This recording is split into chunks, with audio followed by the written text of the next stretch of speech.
Are you guys ready for the? I forgot how You guys close ready for the clap sync? Yeah, you really don't Oh, have I did Oh, it. shit, I just All did. right, 3, 2, 1. Okay. Great, Oh, thanks. that clipped the mic so bad.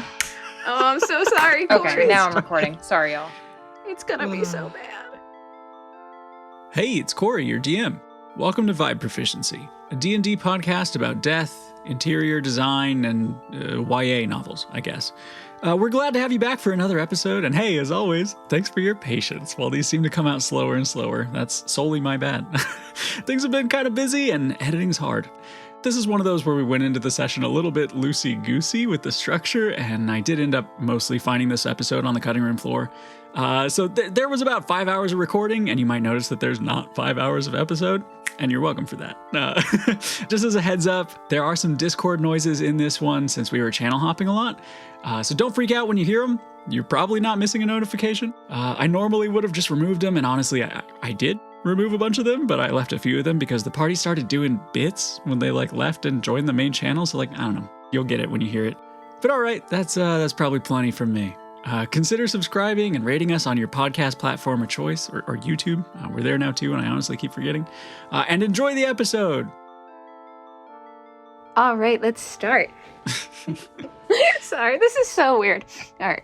Hey, my name is Becca. I'm playing Mira. She's a tiefling druid. And my fun fact for today is everyone really expects her as a druid to love mushrooms, but she doesn't. She really hates them. Did you have a bad experience, a bad trip? You never know what you find in the woods, so it's been a wild variety of experiences. But they all are just spongy and they taste like dirt. I mean, And that's all I got for you. You better leave it at that if you're recording at your parents' house, huh? No, I have the door closed, but I don't know how loud I'm being. Now, do you like mushrooms? No, I absolutely hate it. That fun fact clearly came from the fact that I'm a vegetarian, so everyone feeds me mushrooms. Oh, yeah. And I hate them. They're couldn't be me. delicious. When you say they feed you mushrooms, people just walk up and just go, "Hey, Yeah, they do. here's some mushrooms." No, that's exactly my experience. They do just hold out the mushroom. It's going to be unfortunate when your house is filled with mushrooms. It's true. Yeah, no, that's very likely. Kellamore just assumes. Everyone in your city, they're just toads. I guess we'll have to see in a minute. Just a bunch of hippies eating mushrooms. Absolutely. Casey, what do you got for us? I'm Casey. I play Kira, the Kalashtar monk. My fun fact for Kira this week is Kira never learned how to wink. Wait. Why not? I don't know. It just never happened. She can't do it. She's never had need to close one eye at a time before in her 30s? What do you mean, Casey? So, wait, all right. If you don't know how to wink, you have to put, use your cheek to close your eyes. All right. Wait. I'm gonna stop talking. Okay, wait. What do you mean, Becca? I can't wink. What? So that's also a Rebecca fun fact. I can't wink. I have literally never not known how to wink. This is wild to Yeah, me. same. Just try to over exaggerate wink, and that's what happens. Your whole face kind of contorts. Yeah, I see the vision. But I get So it. if I want to fake it, you have to push your cheek up. Okay, but you're describing pretending to wink by basically just winking. What do you mean? I'm so confused but delighted. Listen, I understand you, okay? Thank I know you. what you're talking about. I get to New Jersey and apparently I lose my mind. That'll happen. Casey, was that the extent of your fun fact? That's it. Yeah, that's all I got. She never learned how to wink. Okay, yeah, that is both fun and a fact, yeah. Well, sorry, it wasn't as good as my sneeze one. Tyler, I guess that means you're up. I'm Tyler. I play Cadmus Lightbringer, half-orc paladin warlock. And fun fact for Mr. Lightbringer this week is that he's been thinking a lot about Anseal and his values and stuff. And honestly, he probably would have done the same thing. Yikes. So I made a character flaw for Cadmus when I was creating him, in the backstory and stuff. The character flaw I chose for him was secretly I believe the things would be better if I was a tyrant lording over the place. So Cadmus kind of sees where he's going. Like if I was in charge, I could control everyone, and then there would be no more death. Yeah, that's kind of the thesis statement, I guess. Cadmus is starting to think a lot, which he doesn't do a lot of. It's not a smart thing for him to be doing. Does this mean that at the end our big bads are just going to be Cadmus and Peck fighting over godliness? No. It's going to be the end of Scott Pilgrim where we see like the evil versions of ourselves. Okay. He's cool. We're gonna do brunch. It's gonna be great. Turns out we were the enemies all along. Maybe we're the bad guys. Probably. And we're back. Yeah. I mean, we definitely are. I mean, we're the bad guys to most people we interact with. I don't know about most people. We've gotten most of our NPCs killed. Yeah, I mean, the majority of people you know by name have had some tragedies befall them, yeah. Hey, are those the two guards that were definitely there for Anziel, they didn't spawn with us, did they? No, they did not. You are spared an incredibly awkward conversation. Okay. I think it's my turn.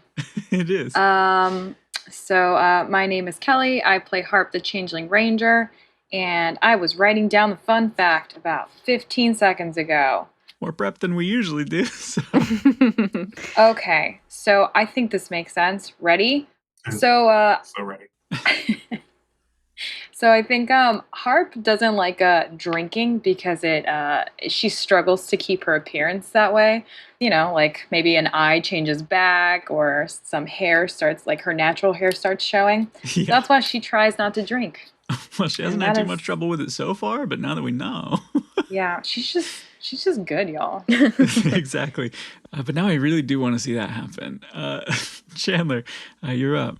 Hey, well met. My name is Chandler, and I play Elwyn Peck, former elf turned pseudo-dragon, then killed, now elf again. Fun fact about Elwyn is actually around about the 5 years that he was a pseudo-dragon, early on, he made the mistake of like trusting someone and talking to them. Turned out that person was one of the handlers for a local thieves guild, and Elwyn was recruited into it. Did a little bit of thieving here and there, which might contribute to why he's always trying to steal stuff. But he ended up leaving over a disagreement about their morals and their ethics and stuff like that, which might be why he hated what's her face so much. Yeah. What's her face? What was her name? Edit all this out and tell me the NPC's name. Arwell. That might have been why he hated Arwell so much. We got there. Perfect. Got it in one. Got it in one. What was it that they would have disagreed on? Because, I mean, I've only known Peck for a bit, but he sure does seem down to clown in just about any ethical scenario. It definitely had something to do with them not giving him a big enough cut. There we go. Okay. To which he now just hates any thief. Yeah. Fan sucks. Guys, I'm telling you right now, go back and watch episode 1. You'll hear a slight roll. It's very, very subtle. I pushed Fan out of the window. I fucking knew it.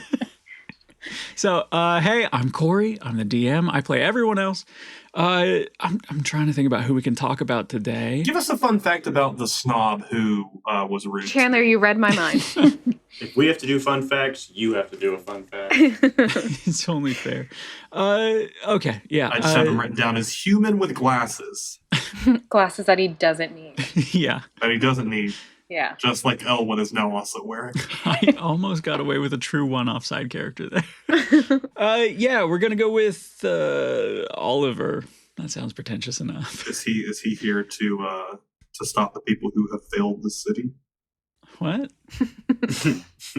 It's a Green Arrow joke. Don't worry about it. Oh, that's like Wish.com Robin Hood, right? Oliver Queen. It's fine. It's fine. Just when in doubt, it's a DC character.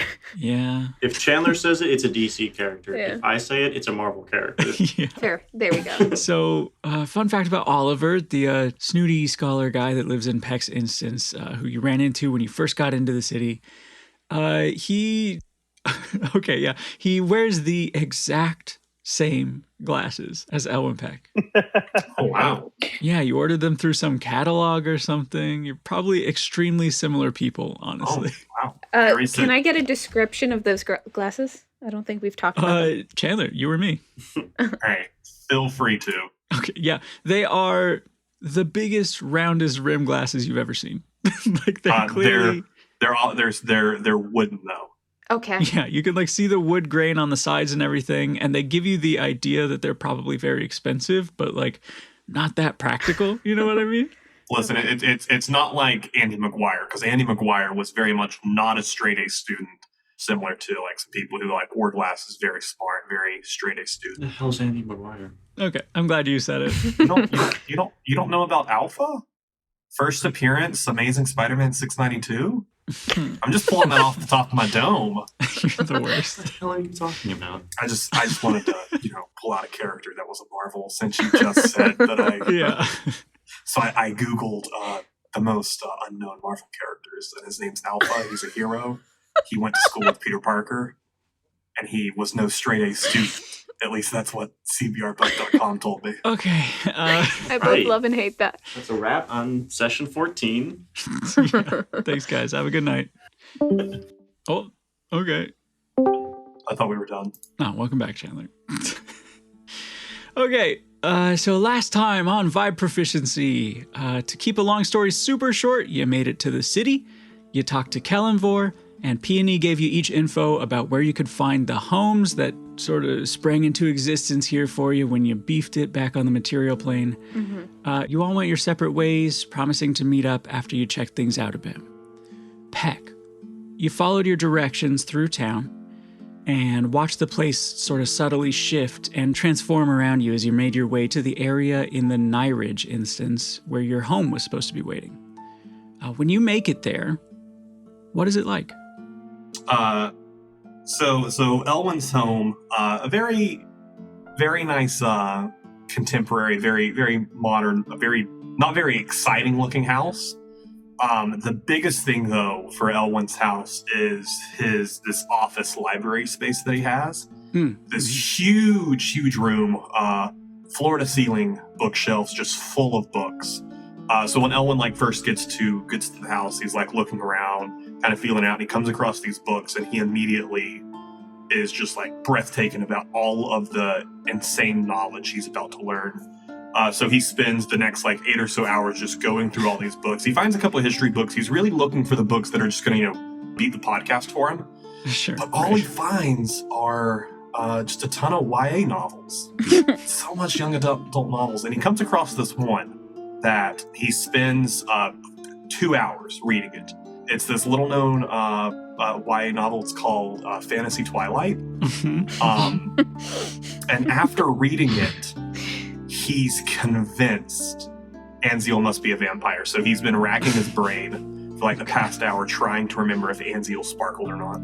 Okay. So just for point of contention. Yeah. You believed Anziel to be a vampire, but Denor, who exhibited all the signs of vampirism. Denor didn't sparkle. Yeah, Becca, come on. You didn't get him out in the sun, did you? Yeah, I was going to say it was so dark in his shop. He may have. Listen, that's something for another time. Maybe Denor's a vampire. Got to find out if he sparkles. But for right now, Anziel was in the sunlight. He's trying to remember if he sparkles. Roll a, I don't know, history check, I guess? That would be a 9 + 4. That's a 13 for history. Okay, sure. Yeah, I mean, you recall that he did kind of sparkle in the sun in that, he wore really polished armor. Nope. Shut up. That's all I needed to know. Anziel's a vampire. Oh, no. I've solved it. Yeah, you really cracked the code. He does spend the rest of the night reading through the entire Fantasy Twilight series. I was going to ask, because I know there are, a few more books in the series. Yeah, there are 6 books total, actually, interestingly enough. Yeah, and which was his favorite? Definitely. I mean, he really preferred the first Fantasy Twilight. Yeah. He didn't really solely get the understand why they had to take a pause midway through to play baseball, but he was whatever. But he really enjoyed it. I'll pass it along to Fantasy Stephanie Meyer, I guess. So that's the vibe. You have a giant library and you spend the night reading YA novels? Fantasy Twilight, yeah. Great. So we're going to jump backwards a bit. to when the group of you split off. And we follow Harp as she walks through a different instance of the city entirely. And Harp, as you take the twists and turns towards this place that's supposed to be all yours for a change, you feel your hopes raising a bit as you pass other houses and shops. What's your home look like? So Harp gets to what she claimed was going to be a mansion.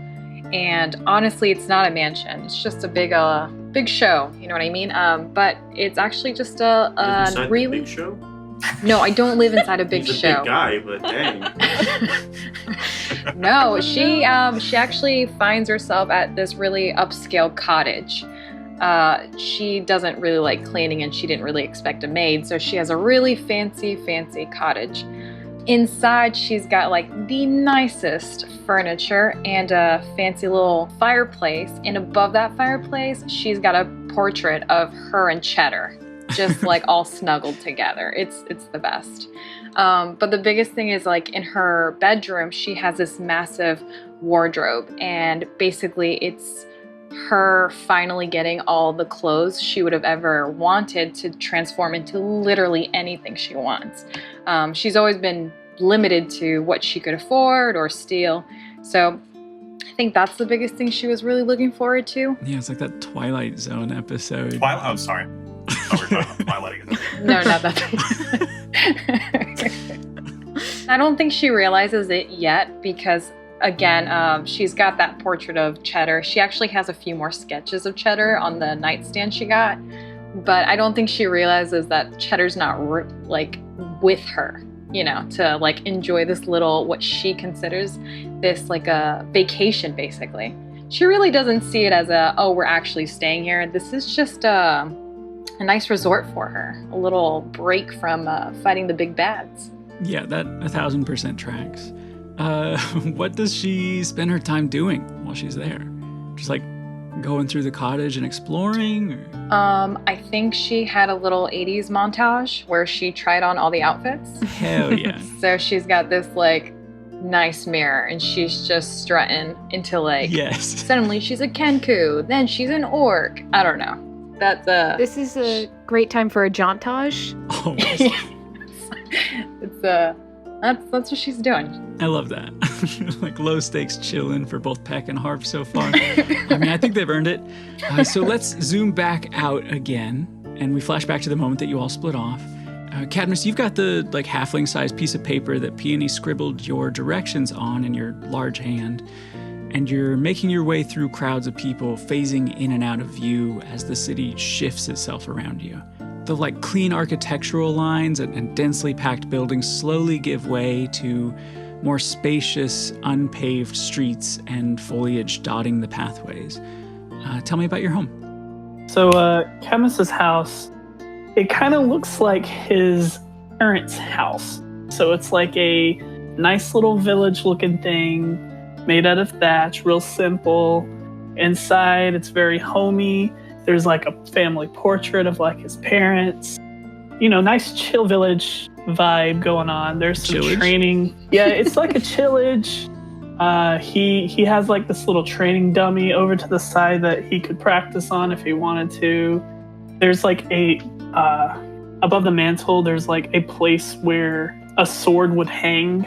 So like back in his village, that's where his dad would put a sword whenever he came back and stuff. Mm-hmm, yeah. And it's just pretty chill. Reminds him of his childhood, you know, very heartfelt moment. I feel like he would spend a lot of his time kind of waiting for Elmec to reappear to like whatever he want or whatever they want.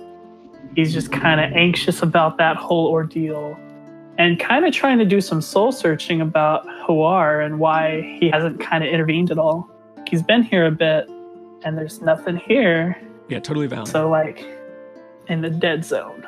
Yeah, honestly, it's a better joke than I was going to make. So some soul searching, maybe a little light prayer, some training. Yeah, the you know, classics. the basic fighty boy. Yeah. Fighting Boy is great. That should be your new nickname when you go into battle. Yeah, So you're praying to the Doombringer, though? doing a light prayer to the Doombringer. Yeah, for sure. I'm not super sincere about my prayer. I'm kind of like not super sincere about it. Yeah, sure. You do a little bit of a light prayer to your sworn god, Hor, the Doombringer.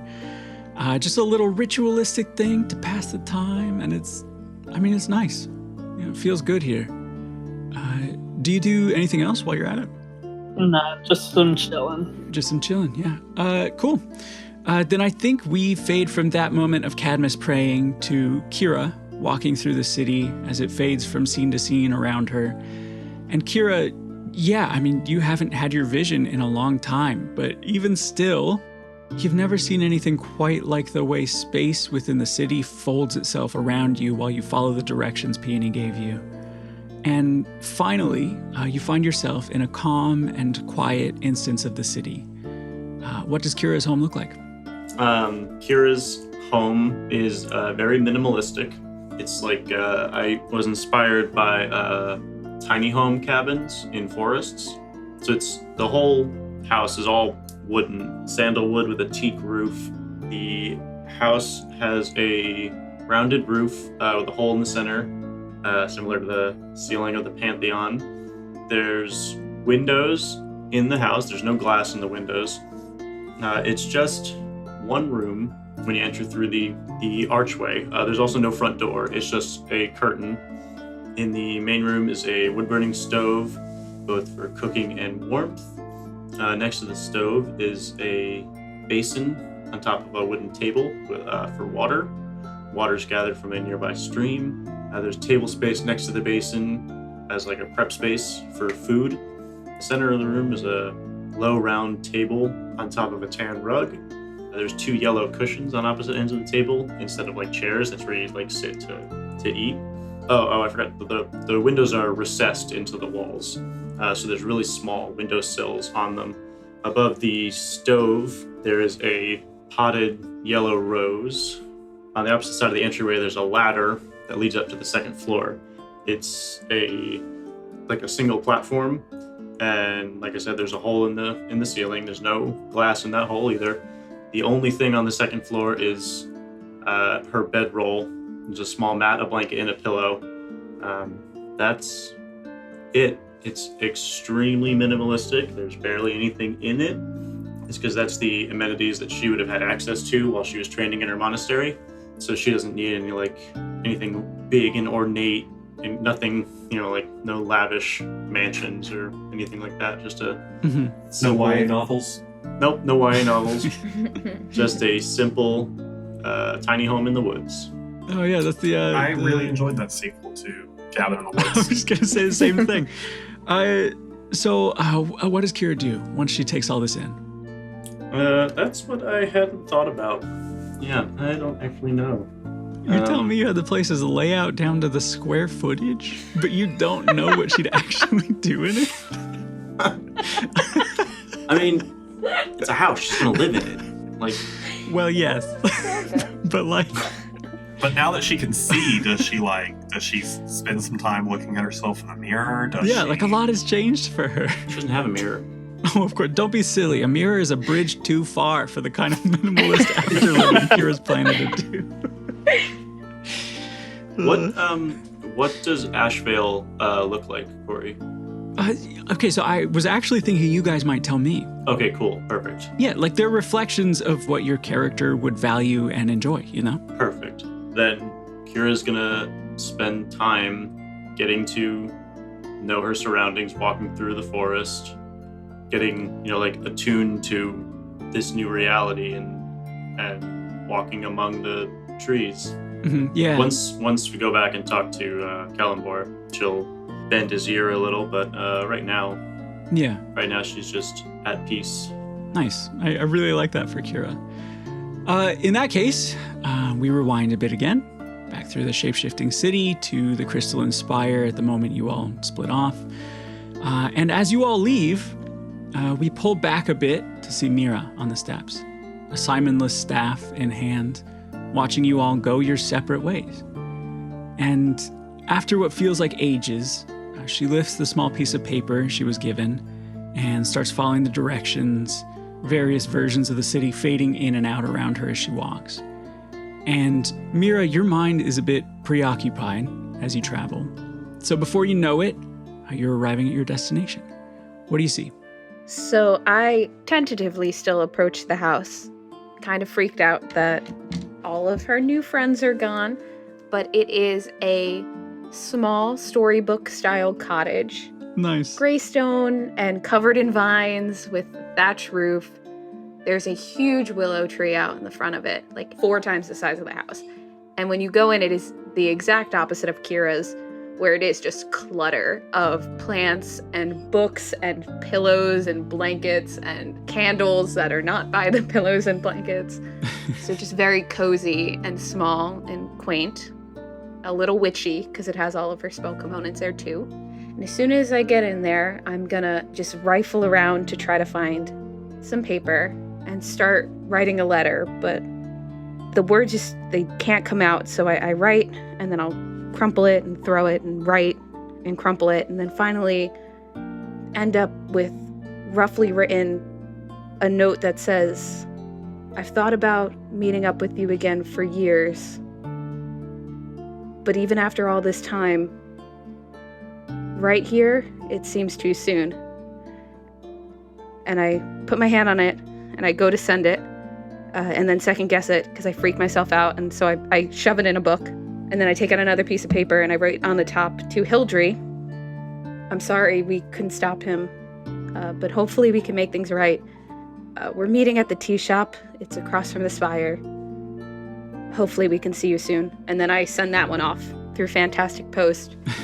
And rather than spending time in my new cottage, I'm running right to the tea shop. And I'm just going to sit there with a little notepad in my hand and try to write down everything I can think about Kellenvor and what I remember about Anseal, and just take all the notes to try to make sense of it all. Totally. That feels correct for her. And can I just say, y'all's houses have some range. I'm like kind of stoked about I it. don't think anyone's houses were similar. Yeah, totally different. Like absolutely correct vibes for each. I thought mine and Becca's were going to be very similar. Right? Yeah, I kind of did too. Which is so funny, and I thought we were gonna have similar attitudes towards a lot of things, but when you were like, I'm dead, I'm accepting it, and here I am like, no, this is not acceptable. Absolutely. Okay, yeah, so I presume you all plan to go meet up after you do the things you mentioned at your homes?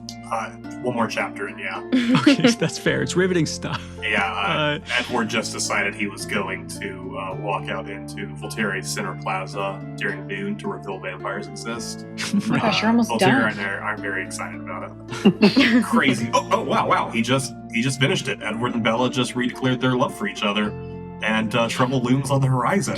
It's a clean little wrap up, yeah. What a callback. Okay. So you all head to the tea shop?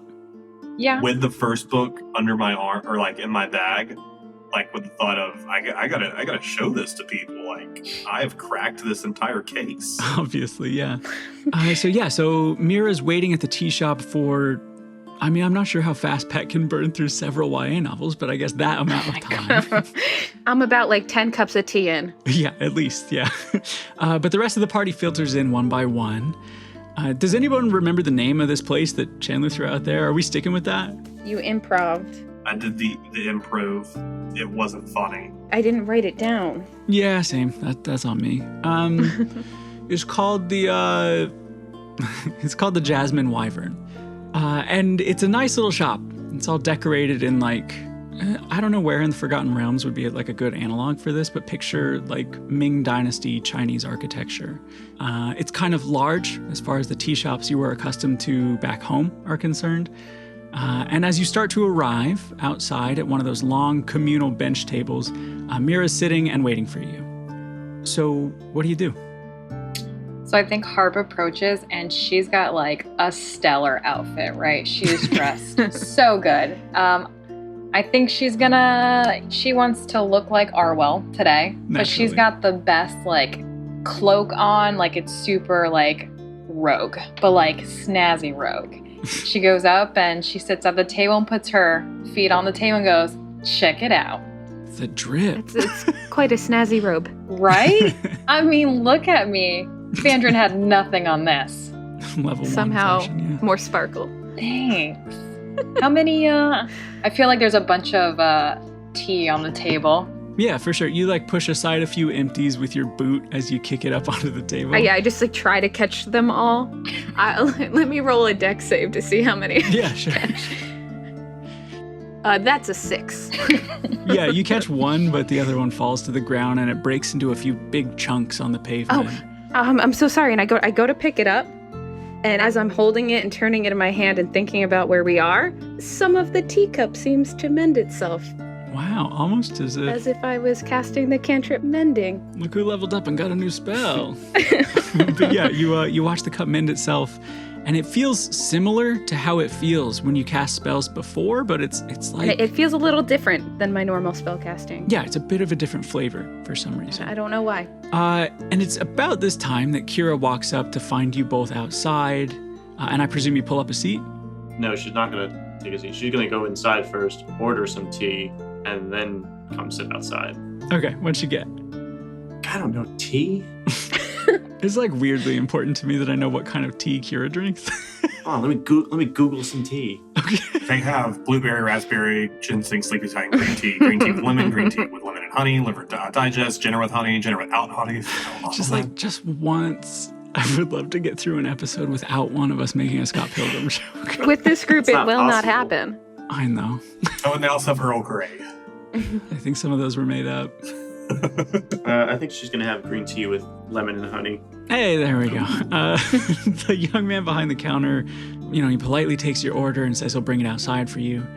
I assume that Cadmus shows up and then Peck turns up last because time flies when you're reading a good book. Yeah. I had gotten you all some tea, but some of it spilled. Harp has a new cloak.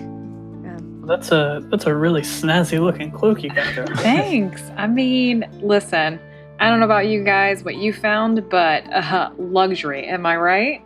So while you guys are sitting here, you start hearing, guys, everyone, guys, and you see me at a half jog, half run. And when I get up to the table, I could care less for what you say. I pull out a book and I slam it down on the table. It's a solid black book. You see the words Fantasy Twilight. There are 2 hands coming out and they're holding a fantasy apple. But apples exist here, man. I don't...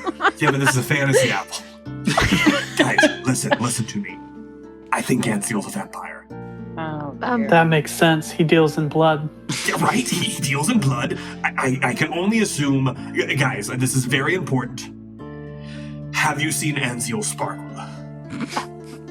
Not quite, but we fought him during the day. I thought they couldn't really go out in sun, and also I don't teeth. Know. This tells me that they can. They wear hooded cloaks. He's always wearing armor. Maybe he's trying to keep everyone from seeing his sparkles. I'm picking up the book and thumbing through it. I'm this is the only thing I can assume. But that doesn't explain the dagger and the way he manipulated the guards. Maybe. There's 3 more books. I've only gotten through the first 2. Why does Peck assume that these books are fact? He's never encountered fiction before. I've never read a YA novel. Would this have been a book that was in the stolen book tree? Would I recognize this as fiction? I mean, it's a really popular series. Yeah, you might recognize it. Okay. Peck, I'm not going to say you're wrong, but I don't know that book is truth. What do you...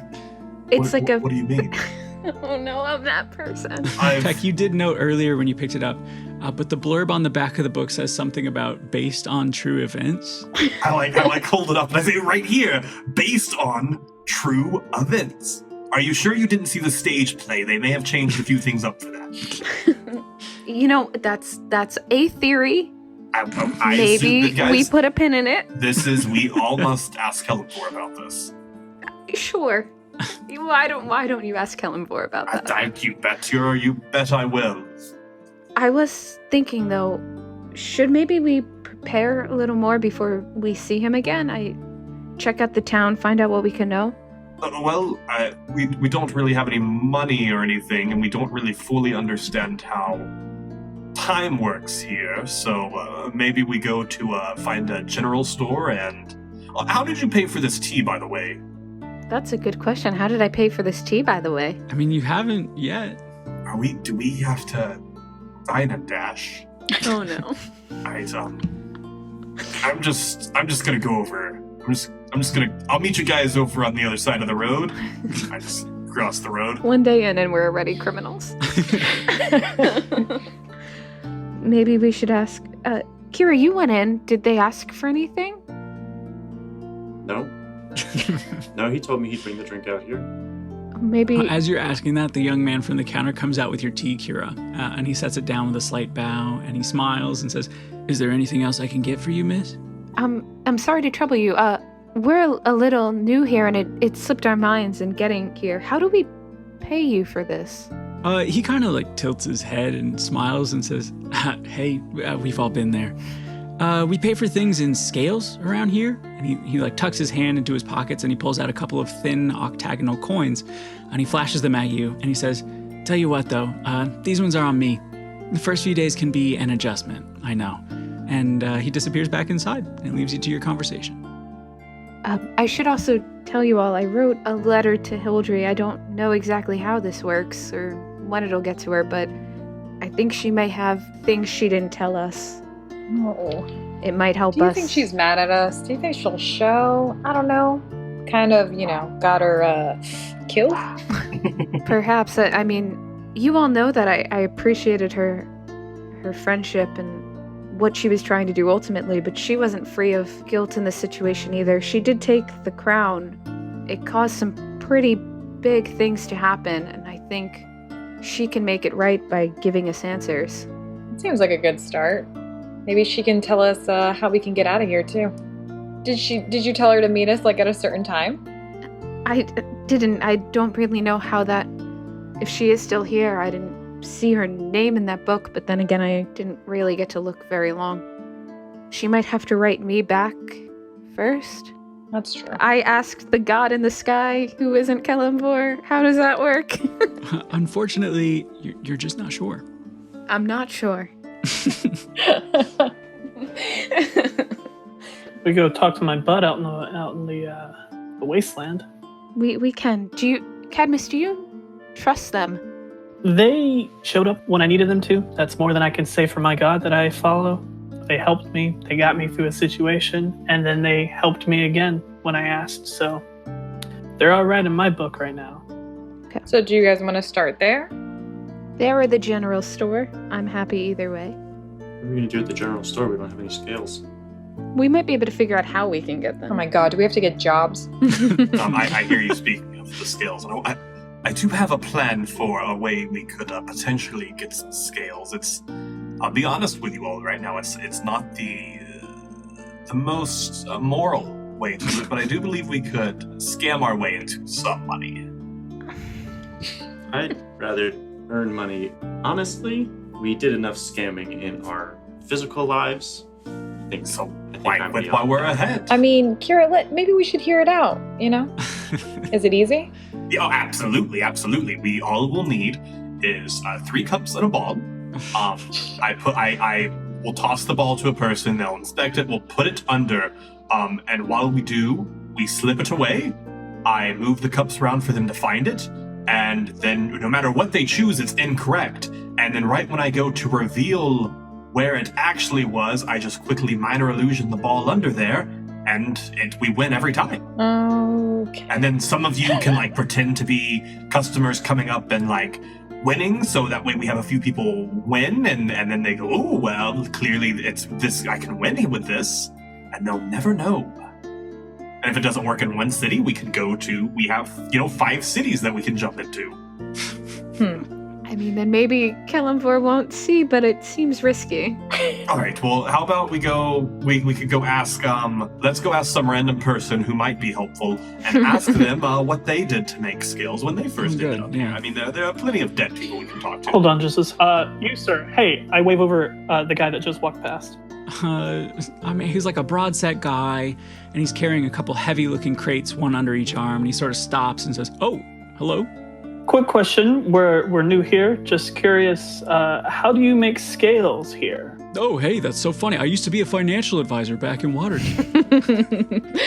No, he says, "Oh, well, I suppose you could do it a bunch of different ways, but mostly just the same as you would before."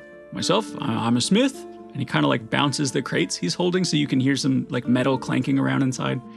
He says, a little less demand for armor and weaponry around here, of course, but I still make them. Otherwise, just lots of fixtures, furniture, cookware, that sort of thing.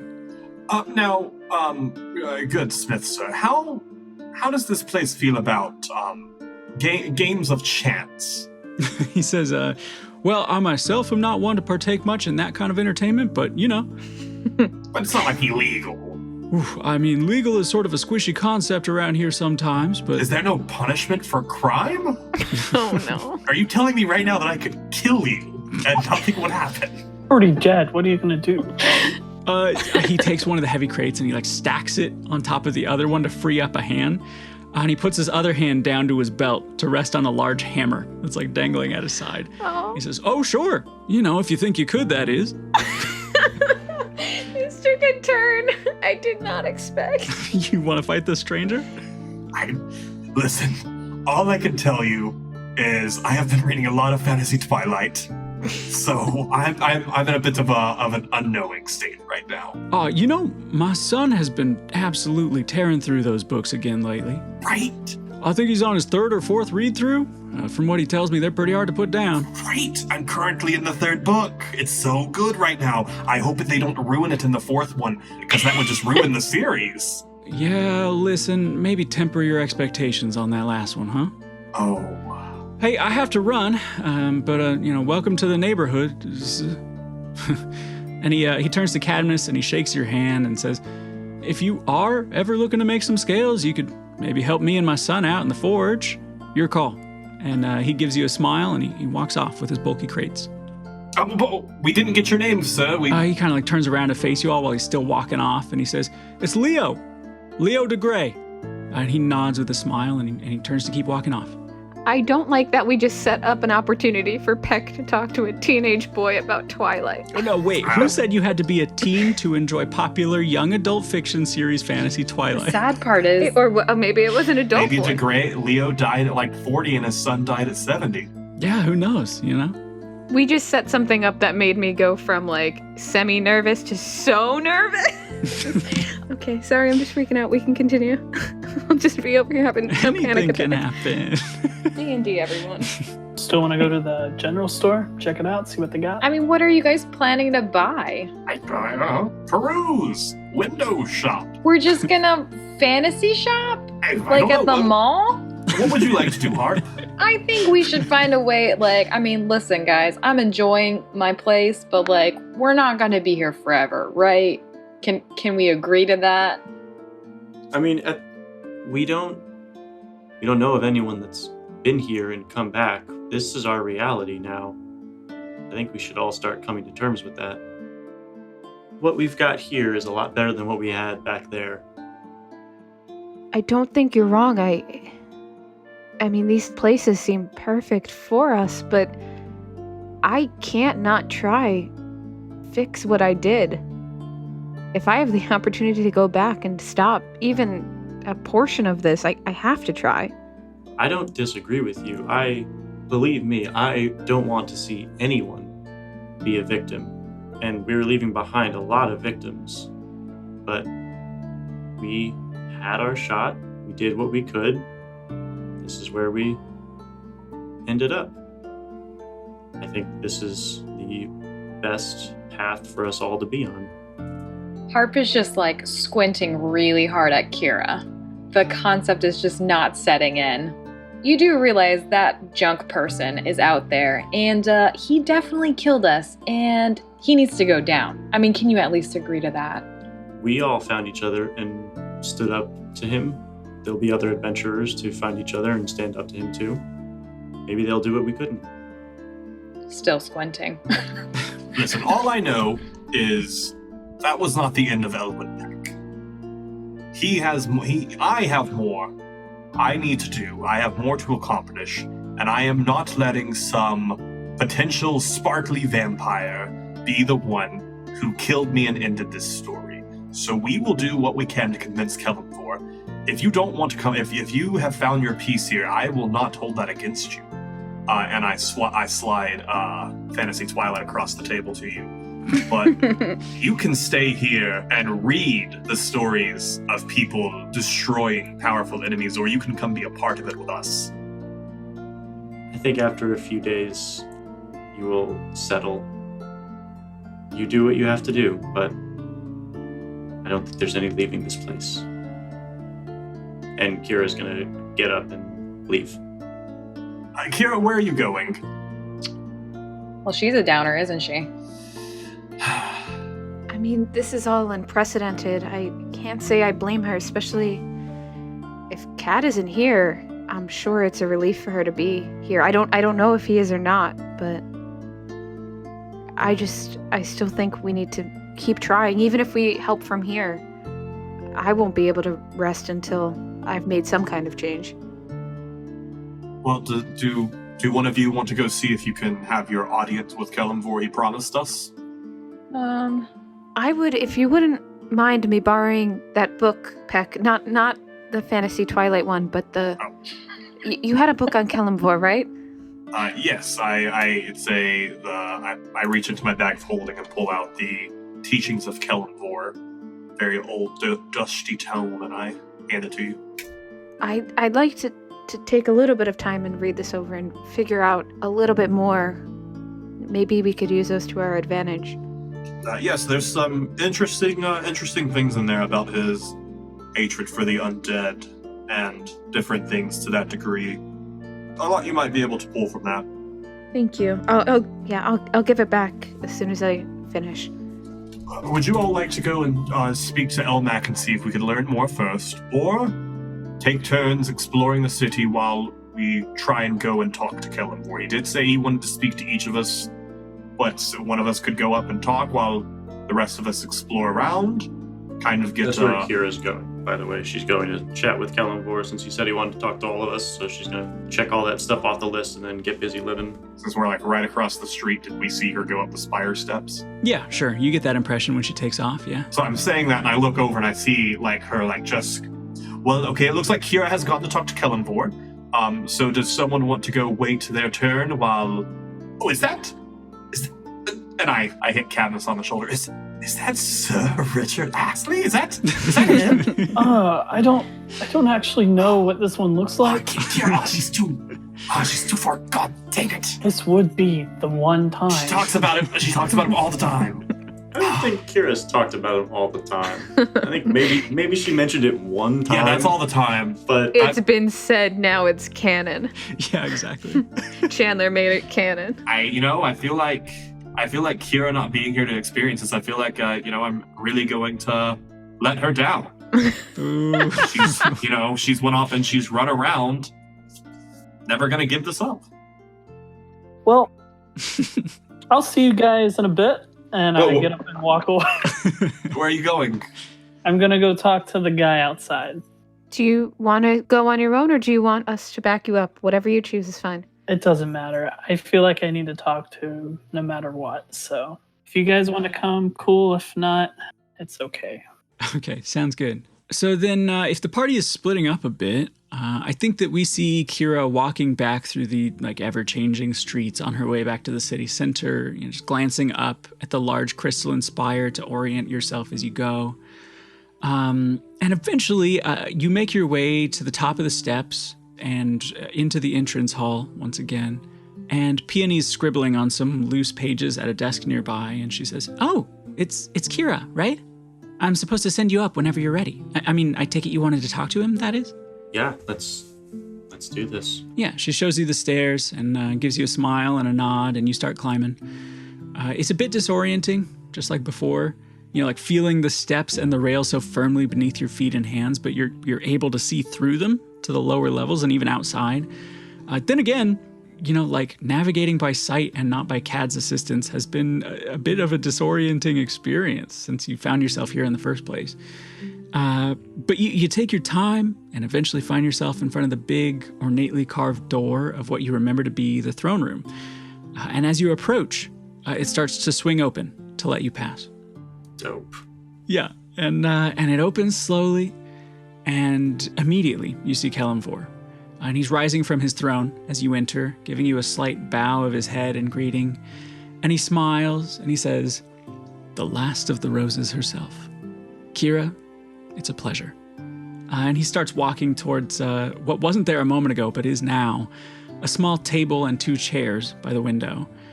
And he says, join me, won't you? And he pulls out one of the chairs for you before sitting in the other. And as you take your seat, he says, I'll cut to it because, frankly, I think I can speak candidly with you, Kira. It seemed like your friends were, understandably, a bit shaken by all of this and haven't quite grasped the finality of this place. I do have the sneaking suspicion that at least a couple of them are planning to wheel in a presentation about why they should be sent back to the material plane as soon as possible, but I could see it in your eyes before. You don't feel that way at all, do you? I believe that's actually why I'm the first one here. Funny enough, we all just had this same conversation. I am at peace with this current situation. I explained to them, we had our shot. I think we did about as well as anyone could have hoped. But what we did wasn't enough, and I'm sure someone else will pick up the pieces and finish what we started. I'm not pleased. This isn't an ideal situation, but it's unavoidable. Once you've reached this point, I don't think there's any natural return without taking away something else. If we go back, someone else will have to take our place here, and that's not fair to someone else. I think what we did, it'll, for anyone who knew about it, I think it will spark something. And like I said, others will pick up our pieces, and we will inspire others to finish what we started. That's what I can hope, at least. The whole time you're talking, his piercing but kind eyes are on you, with the tiniest hint of a warm smile tugging at the corners of his mouth. And he takes a deep breath after you finished, and he says, Kira, I understand completely. And you seem to have a mind for balance like I do. But just so you have a fuller glimpse at the picture as I see it, I don't want you to think that this place operates on a simple numbers game. The idea that someone going back to the material plane dictates an even trade in the inverse. Things are a bit more complicated than that. And besides, if we were to come back, what is stopping others? Exactly. It's a precedent that hasn't yet been set. And I'm not sure I'll be the one to set it during my time as the caretaker of this place. The head of my order did great things while he was alive. What makes us better than him? Why would we deserve to come back and he does not? His eyes crinkle into a smile, and he says, Kira, if you find the answer to that particular brand of question, you might be more well-equipped to run this place than I was when I first found myself here. Or, for that matter, maybe even today. And he leans back in his chair, and he pushes his dark locks back with one large hand, and he says, For what it's worth, though, I'm familiar with Conway. He led your order nobly. And he looks out the window a moment, breathing deeply and taking in the swirling monochrome sky. And he says, I don't mean to keep you here dwelling on the past, Kira. I just haven't given the idea of disrupting the balance of life and death much thought since I unmade the old ways and set these ones in motion. Not until lately. But in either case, you strike me as a woman ready to move on, and I understand. I appreciate you talking with me about all of this. And he turns back to you and smiles that warm smile again. And in this moment, he seems just so human. And he stands from his chair and he gestures that he'll walk you out. Before I leave, could you tell me, I know he's here somewhere, the head of my order, would I be able to speak with him, to meet with him? Where can I find him?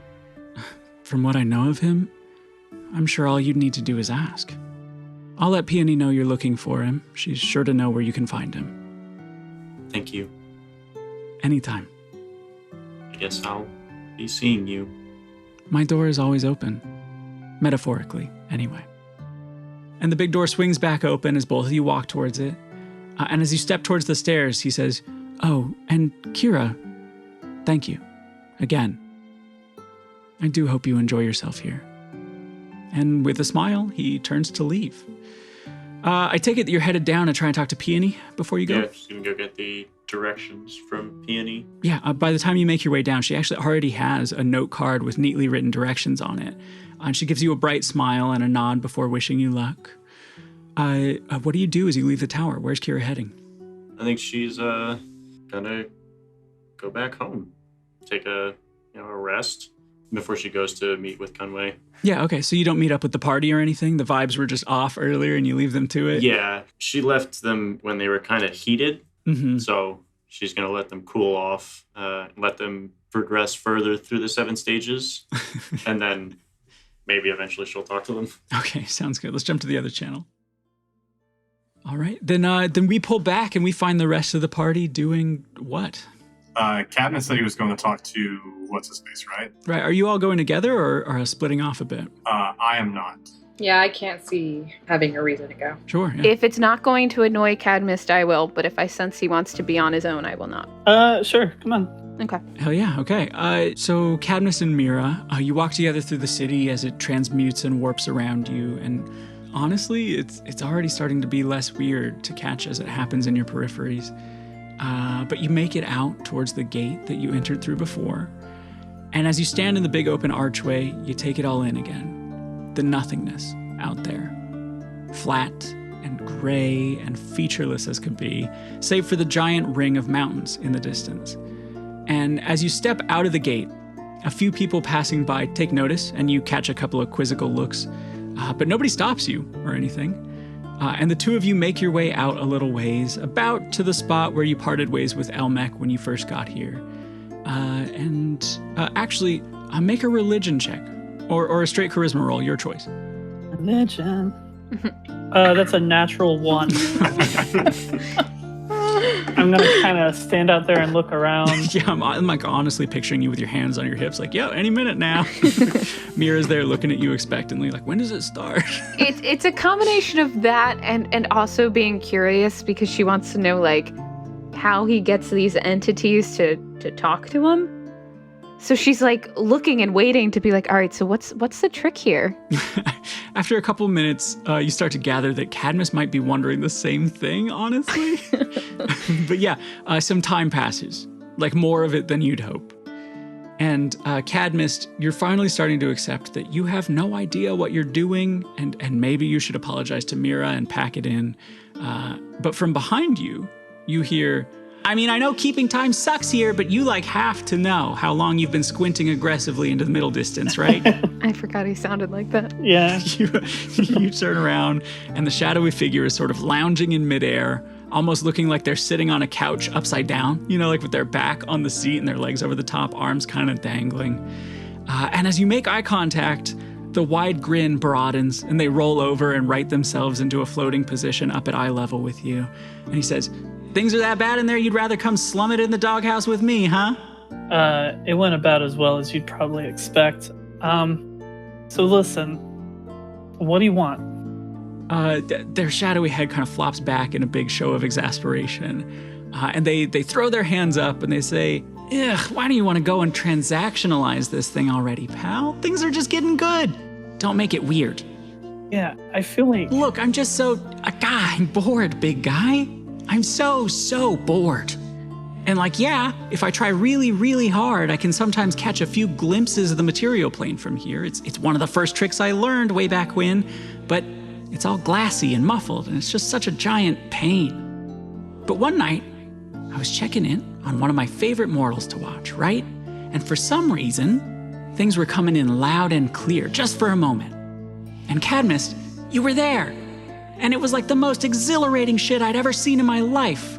Afterlife, or whatever's between those two, maybe. The point is, you and your friends, you're really entertaining, big guy. I feel like we just started our relationship when it was cut short. And I feel like if you have any way that you can think, there's got to be a way for us to go back, and then you can be in the material plane. Fuck, dude, that's really good right out of the gate. Like, if we can get back, you can be there, and we can go on all kinds of adventures, and we can do whatever you want. Roll persuasion. Persuasion. Why am I not proficient in persuasion? That's a 17. Damn, okay. Nice. They say, look, if anyone had done it before, I'd have heard about it. And if I'd have heard about it, I'd have figured it out myself, guarantee it. Like, I've been out here since the pre-Kellenvor days. I've got nothing but time. I get that. I'll tell you what, though, you do have one big advantage going for you. You can actually talk to people in there. So maybe try finding and consulting with powerful magic users you meet in there, like a super wizard or an ultra mage or like an artificer or something. I don't know. If we can find some way, if that can get me back so that I can cut off that man's head, that's all I want. And then anything can happen to me after that. I will do whatever it takes. I just want his head from his body and to be gone. Yikes. Okay, yeah. Elmec usually has kind of like a constant motion to him when you're talking, right? Like they're rarely still. But as you're saying that, they kind of stop and lean in and watch, and that empty smile just broadens again. Mira shudders a little bit. A little uncomfortable with that. Not like the killing Anseal part, but the smile. Yeah, I figured. Elmec says, "Big guy, you gotta believe me, I want nothing more than for you to find a way back. There's not much I can do for you until we know more." For sure. In the meantime, is there anything you want me to do in the city? Just do what you can to find someone who might know more. You know, keep your eyes and ears open. You want a bagel or something with some tea? The bagels are really good in my neighborhood right now. You'd be shocked. Of course they are. So much better. Elmec just nods at you like so solemnly, like, yes. All right. And everything, bagel, if you can swing it, you all fixed up? Are you kidding me? The schmear and the lox and the cream cheese. Yeah, Hell I got yeah, you. thank you.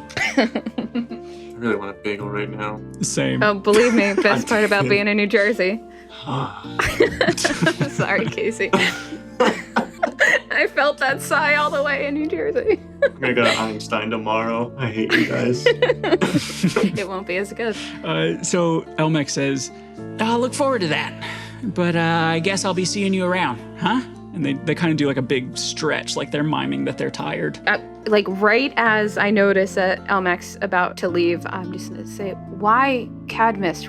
You say it's your board, but there has to be a bigger picture here. Ooh, Can I insight check him? I just want to see. Trying to get the vibe. I want to get the vibe, but I want to see how much of this is manipulation. Like, is this person trying to manipulate Cadmus for a bigger purpose, or is this seeming sincere? Roll a vibe check.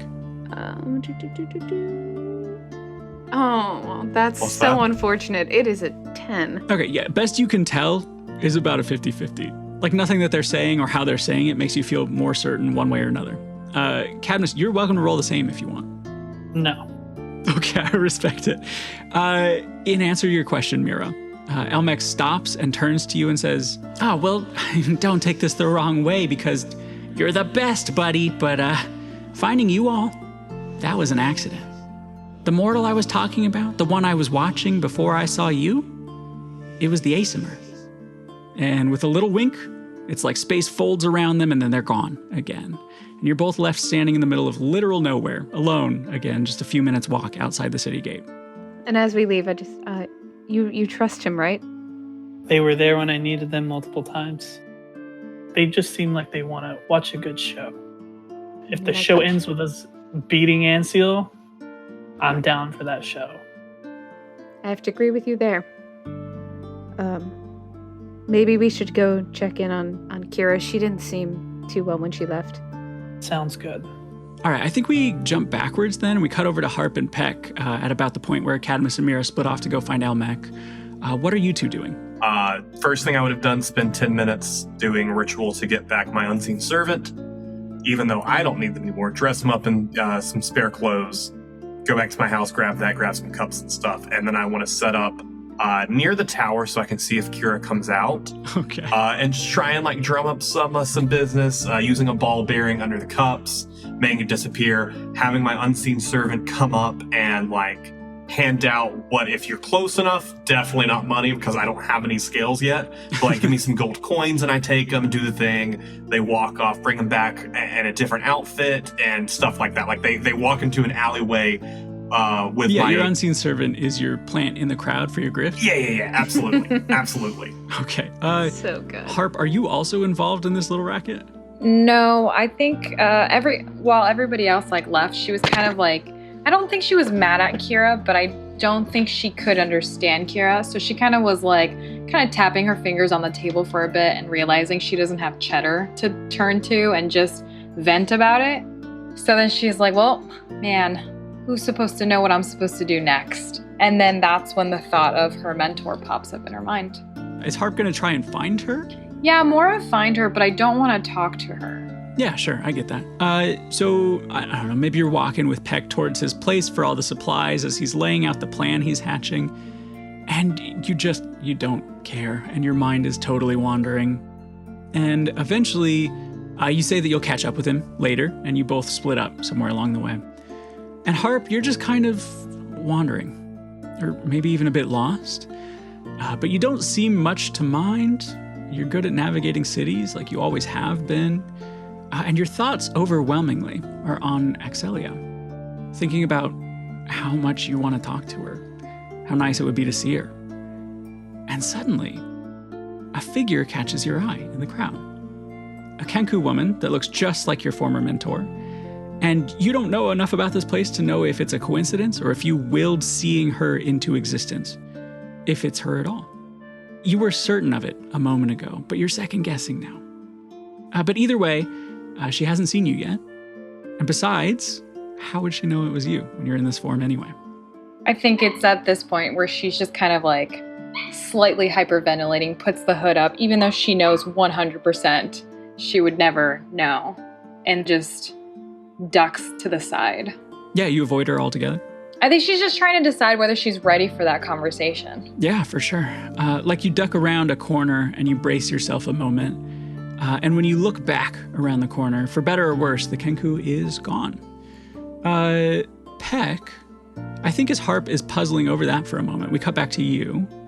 Are you like knee deep in flim-flams and scams when we catch up to you? Oh yeah, absolutely. So set up in a nice little area.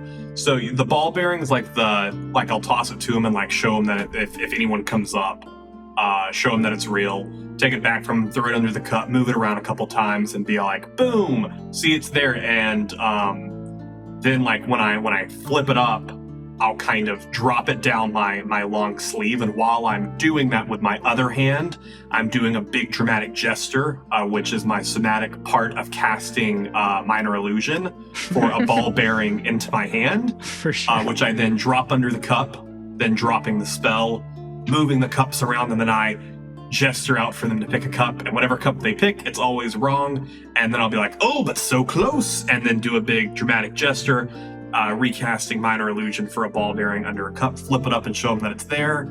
If at any point I get anyone there, I'll spread it out, let some people win, let some people lose, but the first thing I need to do is make anything so that way I can give them money if they win. Of course, yeah. For this scam to work. So the first person full scammed, they get nothing, and then I'll pass. If it happens, then I'll pass that money to my unseen servant, so that way he's my plant to get more. Sure.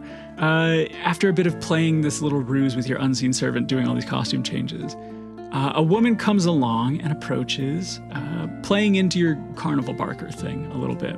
She agrees to play. Make a sleight of hand check. So for the very first one, I let her win. I don't like try and hide. I don't try any minor illusion. Yeah, that's the street hustle move for sure. The last second as I move a cup, I just accidentally move it a bit too far and you hear the ball bearing hit the cup, and then I stop it. I definitely put a tail on my face of, oh no, I messed up, and like move all the cups around and like speak loudly and go, oh right, where do you think it is? Sure, yeah. You play it intentionally clumsy. And she's easily able to find the ball bearing under the cup, for sure. So I flip it up and I go, double or nothing? Let me roll. Yeah, she gives you a knowing smile, but she still says, yeah, sure. And she throws down another 5-scale coin, like one coin worth 5 scales. So this time when I do it, I like close my hand as I drop the minor illusion one into my hand. Pass it under Yeah, there. for sure. So roll me sleight of hand for this one, and she'll roll perception.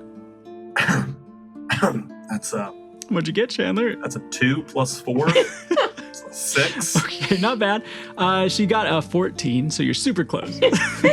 As you're like making a show of mixing up the cups, she's not even looking. She's just smirking straight at you instead.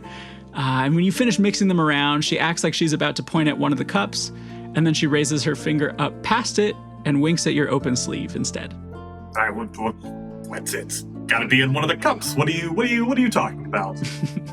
And me like just trying just minor illusion it over like the different cup that she was. What do you see? It's right there. She says, "Don't worry about it, man. I think that the look on your face just then was worth the 10 scales. Keep them."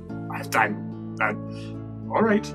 And she straightens up and she starts walking away with like a little wave over her shoulder. Tell your friends. I'm sure she will, yeah. Shoot. Hey, I'll take pity money. Chandler, you live in a town of narcs. You don't think that they're going to be on to you? Like, that's the worst place you could do this. I pocket one of the scales and then I keep now the plant with the unseen servant, but with it until I see Kira leave the spire. Okay, Kira, are you trying to avoid being seen or? No, I mean she's not sneaking. Okay, yeah. Then Peck, you do see Kira coming out of the tower in the distance and heading down a nearby street. All right, after I've seen her leave, I'm gonna get ready to try and go talk to Kellenborg. Do I make any more money? Do you want me to just roll like a handful? Roll charisma. All right, no, I'm not gonna use that die. Actually, that die was just rude to me. I'm gonna use this die. That is 19. Sure, yeah. You get one more person in before you see Kira leaving. All right, so the whole thing, give them a win. Yeah, we can skip straight to the sleight of hand. That's an 11 plus 4. That's a 15. Oh, sorry, I need to roll 2. Yep, hold on. I can't be right. Shit, it is. It's a 26. Yikes. Yikes. This person does not give you pity scales, unfortunately. You've solved it. Good job, friend. Have a nice day. Yep. Go ahead and pack everything up, give it to my unseen servant. And I'm like, buddy, it's not gonna work today. You did great. You did so well. You were wonderful. I reach out and after the mental command, we shake hands and I go, you know what? Go ahead and head back to the house and I'll see you later. And then the unseen servant walks away. And then fun fact about unseen servant, after it gets 60 feet away from me, the spell ends. So he yeah, so clothes and stuff just collapse to the ground or... Oh, shoot, you're right. No, and he had my back. So I take my back from him, take him stuff and go, all right, buddy, I'll see you later. And I drop the spell and then I head to the tower. Okay. You pack up and you head towards the tower and you make your way up the steps towards the entrance. And there's Peony to your side as you enter. Oh, I walk right past to it, give a wave. Hey, you're doing great, and just walk up the stairs. She starts to get up, but then she just kind of laughs and rolls her eyes and lets you go on your way when you walk towards the stairs. And after a bit of climbing, you find yourself approaching that big door from before. I go for it. I'm about to just open it up, and I go, no, wait. I'm definitely talking to myself. Need to give him an air. Gotta make him feel good. Can't just go in there. And I hand up, and I give him a nice solid couple knocks. Wait a solid 2 seconds and then give him a couple more. And then I straighten my outfit, make my glasses straight, and then I wait. Yeah, the door starts to open for you, and Kellenborg is sitting near a large window, fingers interlaced, looking down at a chessboard on a small table. And as you walk in, he says, Elwyn Peck.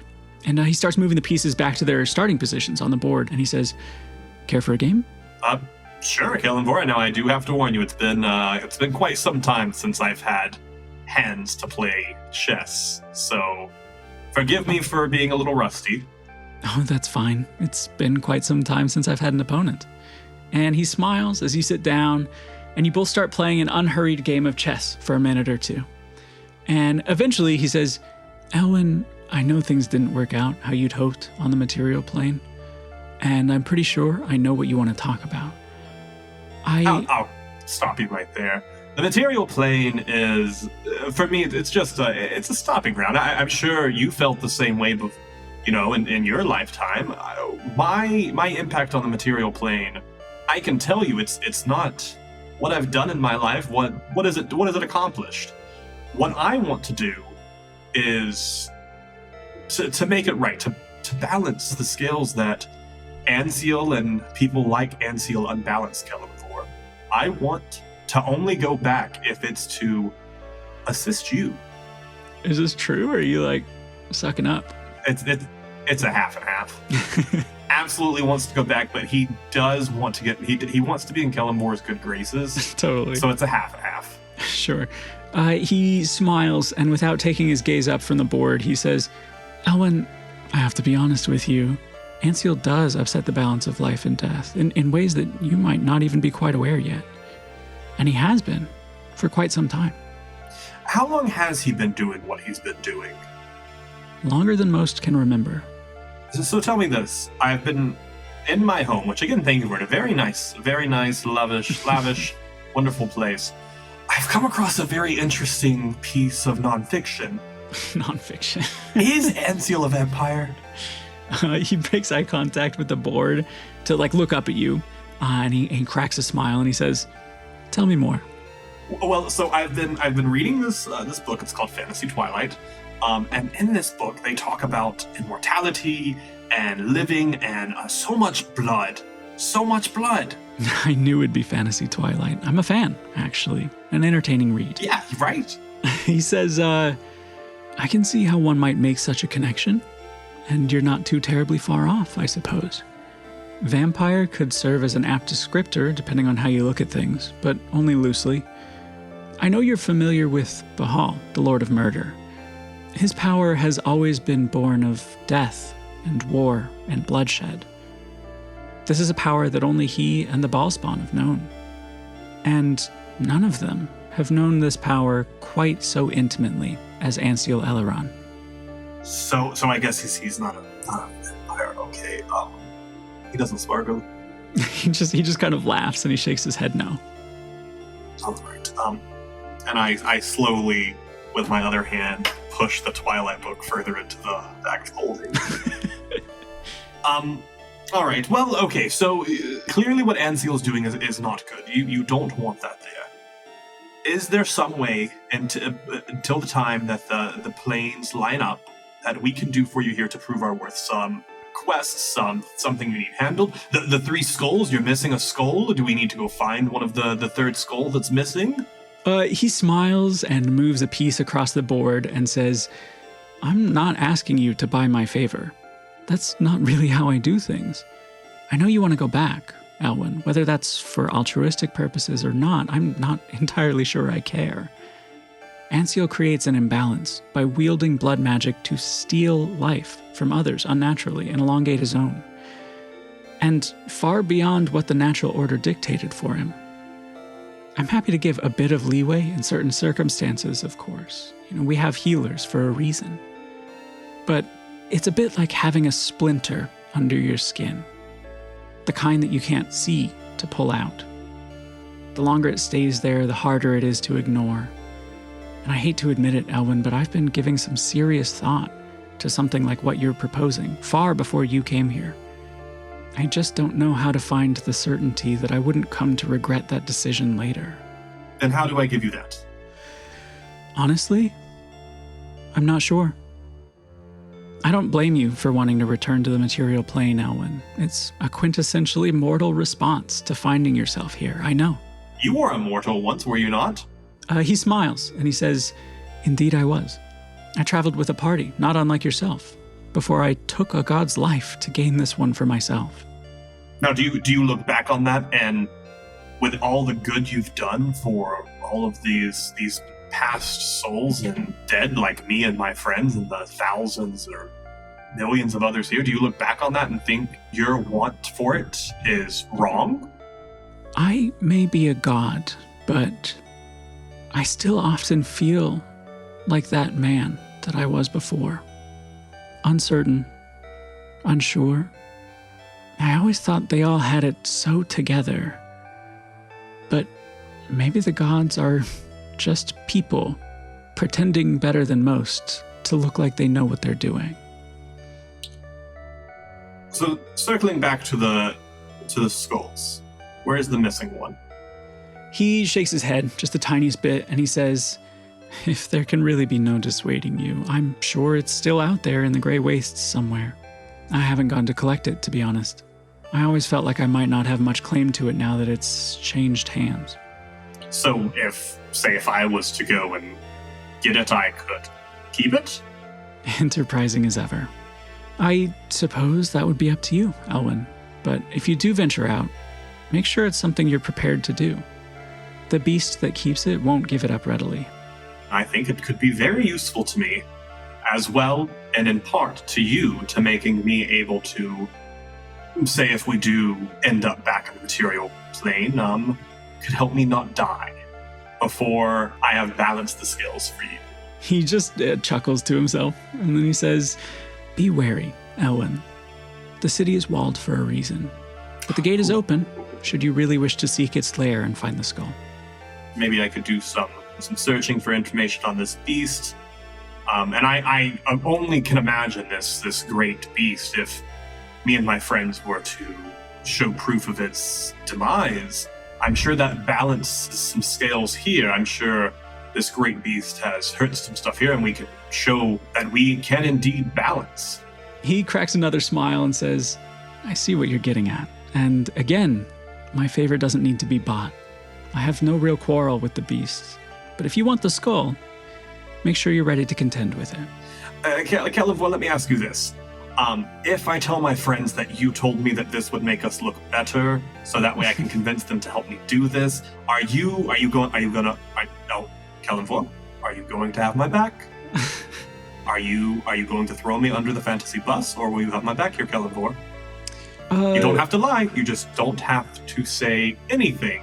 He smiles and returns his focus to the game, and you can see it in his face. He's enjoying himself. And he says, you are singular, Elwyn. Yes, absolutely. Your ambition and cunning are a fearsome combination. Kellenvor, I will tell you, no matter what plane I may be in, no matter what I do, no matter what I may aspire to be, I only see it as being able to do something that the people who are currently in charge out there are not doing correctly. And with that, I stand up and knock my king over, and I turn and I walk out the door. Yeah, he stands and nods as you take your leave, and he says, good game, Elwyn. And as soon as I get out and the door closes, I just fall back against the wall with some slow, heavy breathing. I'm like, that was good.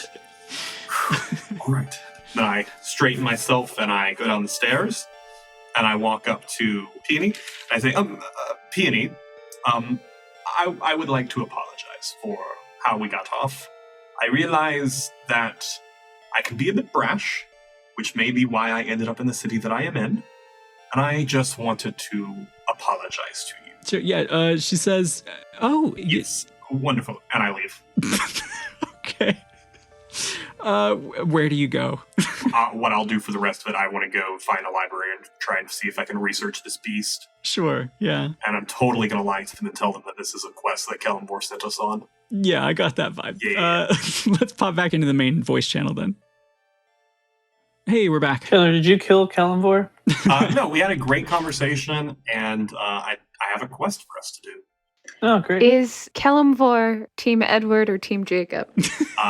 He was, he Neither. actually, quote, I'm also a big fan, end quote. He did set me straight on a big fiction, though, after I was like, I read this great nonfiction book. He did. He did leave without he was reading an interesting piece of nonfiction. Okay. So the party has sort of dispersed at this point. What are you all doing now? I think Cadmus and Mira are making their way back to the spire. I don't know how long that actually takes, though. Yeah, like you Is probably... it like movement in the spirit world and Avatar, where they just like super quick teleport while the screen moves really fast, like in Korra? I mean, the quote-unquote fugue plane exists in the Forgotten Realms lore, but it's like, it's not this. But honestly, who has time to read all that shit? But I don't know, right? Like, I thought the name fugue plane was metal as hell, and it kind of built outward from there. So Our version is kind of weird and ethereal at all times, so I can't imagine traveling places feels like it takes a long time here. I don't know. But yeah, like Peck exits the tower, and let's say he just runs into Cadmus and Mira as they make their way back into town. Oh, hey guys. Welcome back. How'd your talk go? It went great. Wonderful. So just got done talking to Kellamvor. I do have a lead on a potential way to show that we can do some balancing and can do some stuff for him. I'll give you guys more information on it. I have to go research about the Gray Waste and this beast, but don't ask him too much about it because he didn't seem very open with the info, kind of wanting... Listen, he said that we all messed up because we didn't learn enough before we jumped in head first. So don't try and ask him for how to do this. I'm going to go do some research and show him that, of course, we won't jump in head first. We'll do research. We'll learn about stuff. We'll ask questions. You get me? You good? Yeah, that makes sense, I guess. Do you think we should go see him now, or? Might be worth jumping in there and give him a good chatty chat. Would you like to go first, Mira? I can, sure. She says nervously. I will talk to Peck about the talk we had with Elnick. Oh, sure. When you come out, Mira, I'm trying to think of a way that Cadmus can know that you're out. I will just wait by the door. Oh, okay. I was going to go to the library. I figured your talk would take longer. No worries. I just have to tell you 10 minutes. Okay. Have fun, Mira.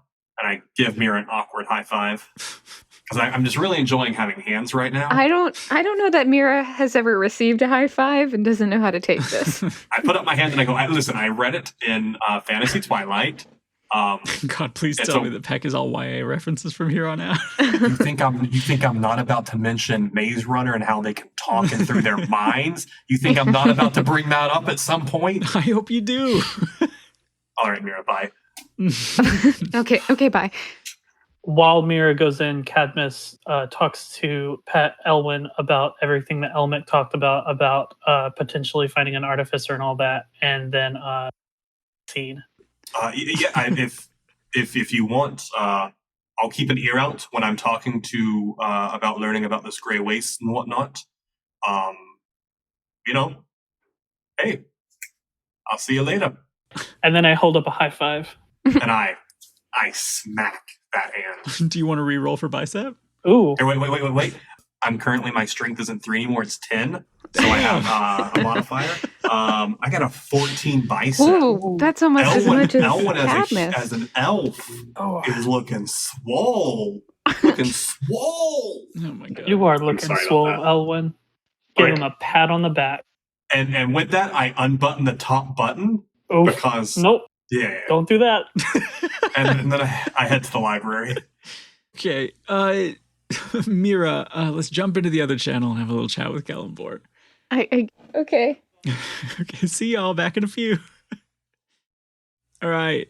Mira, you make your way up towards the glimmering spire standing tall in the middle of the city. I do want to do a weird thing before I go in, though.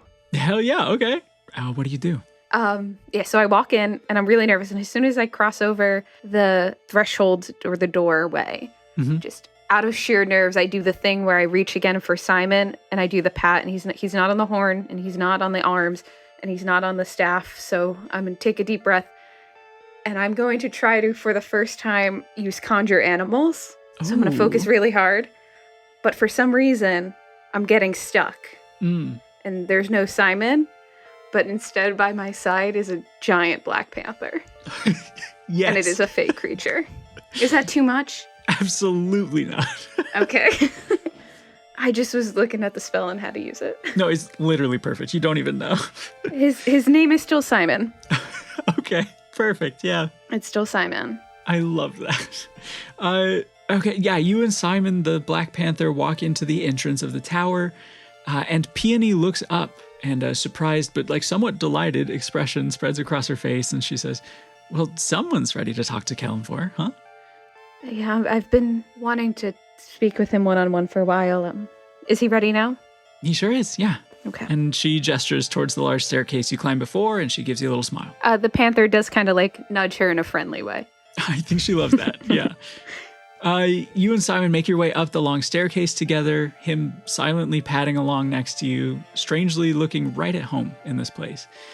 And you eventually find yourself in front of the large door yet again, and it starts to swing open as you approach. And I walk in. Yeah, and you walk into the large room with the giant throne at the end, and you spot Kellenvor leaning against the windowsill with that faraway look in his eye again. And as you approach, he says, "Mira, it's good to see you again." And he closes his eyes a moment like he's readjusting his vision before returning to greet you and gesturing to a small table with a couple of chairs, and one is already pulled out for you. Before taking the seat, I kind of put the book I borrowed from Peck on the table and my notes that I've been taking. Sure, yeah. And then sit down with them in front of me. I don't like hand it to him, but just yeah. have up there. Yeah, and honestly, his focus is a bit preoccupied with Simon, just smiling warmly down to him as he comes to a stop beside your seat. And he says, "And who might this be?" Well, I just conjured him here. I had a snake. His name was Simon, but he didn't come with us, and I needed some friendship. I've just been also calling him Simon. I meant to do a snake, but for some reason this is what came to me. He kind of chuckles, and he reaches out a large hand to give a small scratch between Simon's ears. And I don't know if Mira is surprised or not at how quickly and like affectionately Simon responds to this. But after a moment, he does end up sort of laying down between the two of you, half under the little table. And Kellenvor says, "Mira, I know that time is a less precious resource here than you're used to, but I appreciate you giving me yours all the same. Truth be told, I've actually been eager to speak with you. As I understand it, the general sentiment among your friends is that this whole situation has been pretty unfair, and I'm sorry for that, for how hard it can be to transition from the way things were to the way things are. I mean, I can't really apologize for your death itself or its place in the natural order of things. I hope you've been well in your short time here so far." I'm not looking for an apology. I don't think this is unfair. I realize we were at fault, and right now all I want to do is fix it. I didn't realize how much these people meant to me until we all went our separate ways, but I want to keep them safe, and I want to stop what Anziel's doing. I mean, I guess I'm okay is what I'm saying, but I'm eager. I want to do what's right. Yeah. Kellenvor has this smile that's not quite a smile, and it's so much warmer than you would have imagined the literal god of death having. And he says, "You know, not long before you arrived, your friend Elwyn was in that very seat, making an impassioned argument for you all returning to the material plane. But what about you?" I think we've made rash decisions, but at our core, every one of those people I'm with mean well and are very capable. I've been doing research myself. I've been taking notes and trying to figure out where we went wrong, and I think, given this chance, we can fix this problem. What comes after is up to you. I don't mean to extend my life or any of theirs past what should be, but I do think we can make a change. He says, "Mira, there can be no doubt that you're all unique and interesting and capable people, but that's not really what's in question here. I think you understand that the very idea that I'm even considering the possibilities here, it's unprecedented. There's a unique burden that comes with acquiring first-hand knowledge of death and the afterlife, and then returning to the material plane. And beyond that, who's to say everyone in your group wants to shoulder that burden?" With all due respect, what's a burden to me right now is knowing that there is a man down there stealing the lives of people who just want to live a normal, regular life. If there are people in my group who don't want to go back, I can't force them, but I do.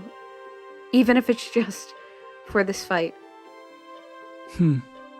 He nods and he glances out the window again and he says, "It's been a while since I've had any in-depth conversations with mortals like this. And honestly, unfortunately for you, I think, I can't help but see a lot of my former self reflected in you."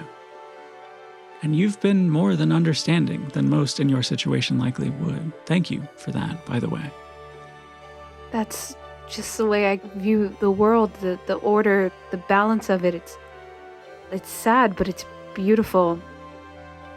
I respect where you're coming from, and I think that's why I despise this man for what he's done. Just let me champion for this balance, even for a brief time. Whatever I have to do to prove that to you and to anyone else, I'll do. He takes a deep breath, as if in thought, and his eyes drift down to Simon, curled up by both of your feet. And then he gestures towards your shield slung across your back, and he says, "May I?"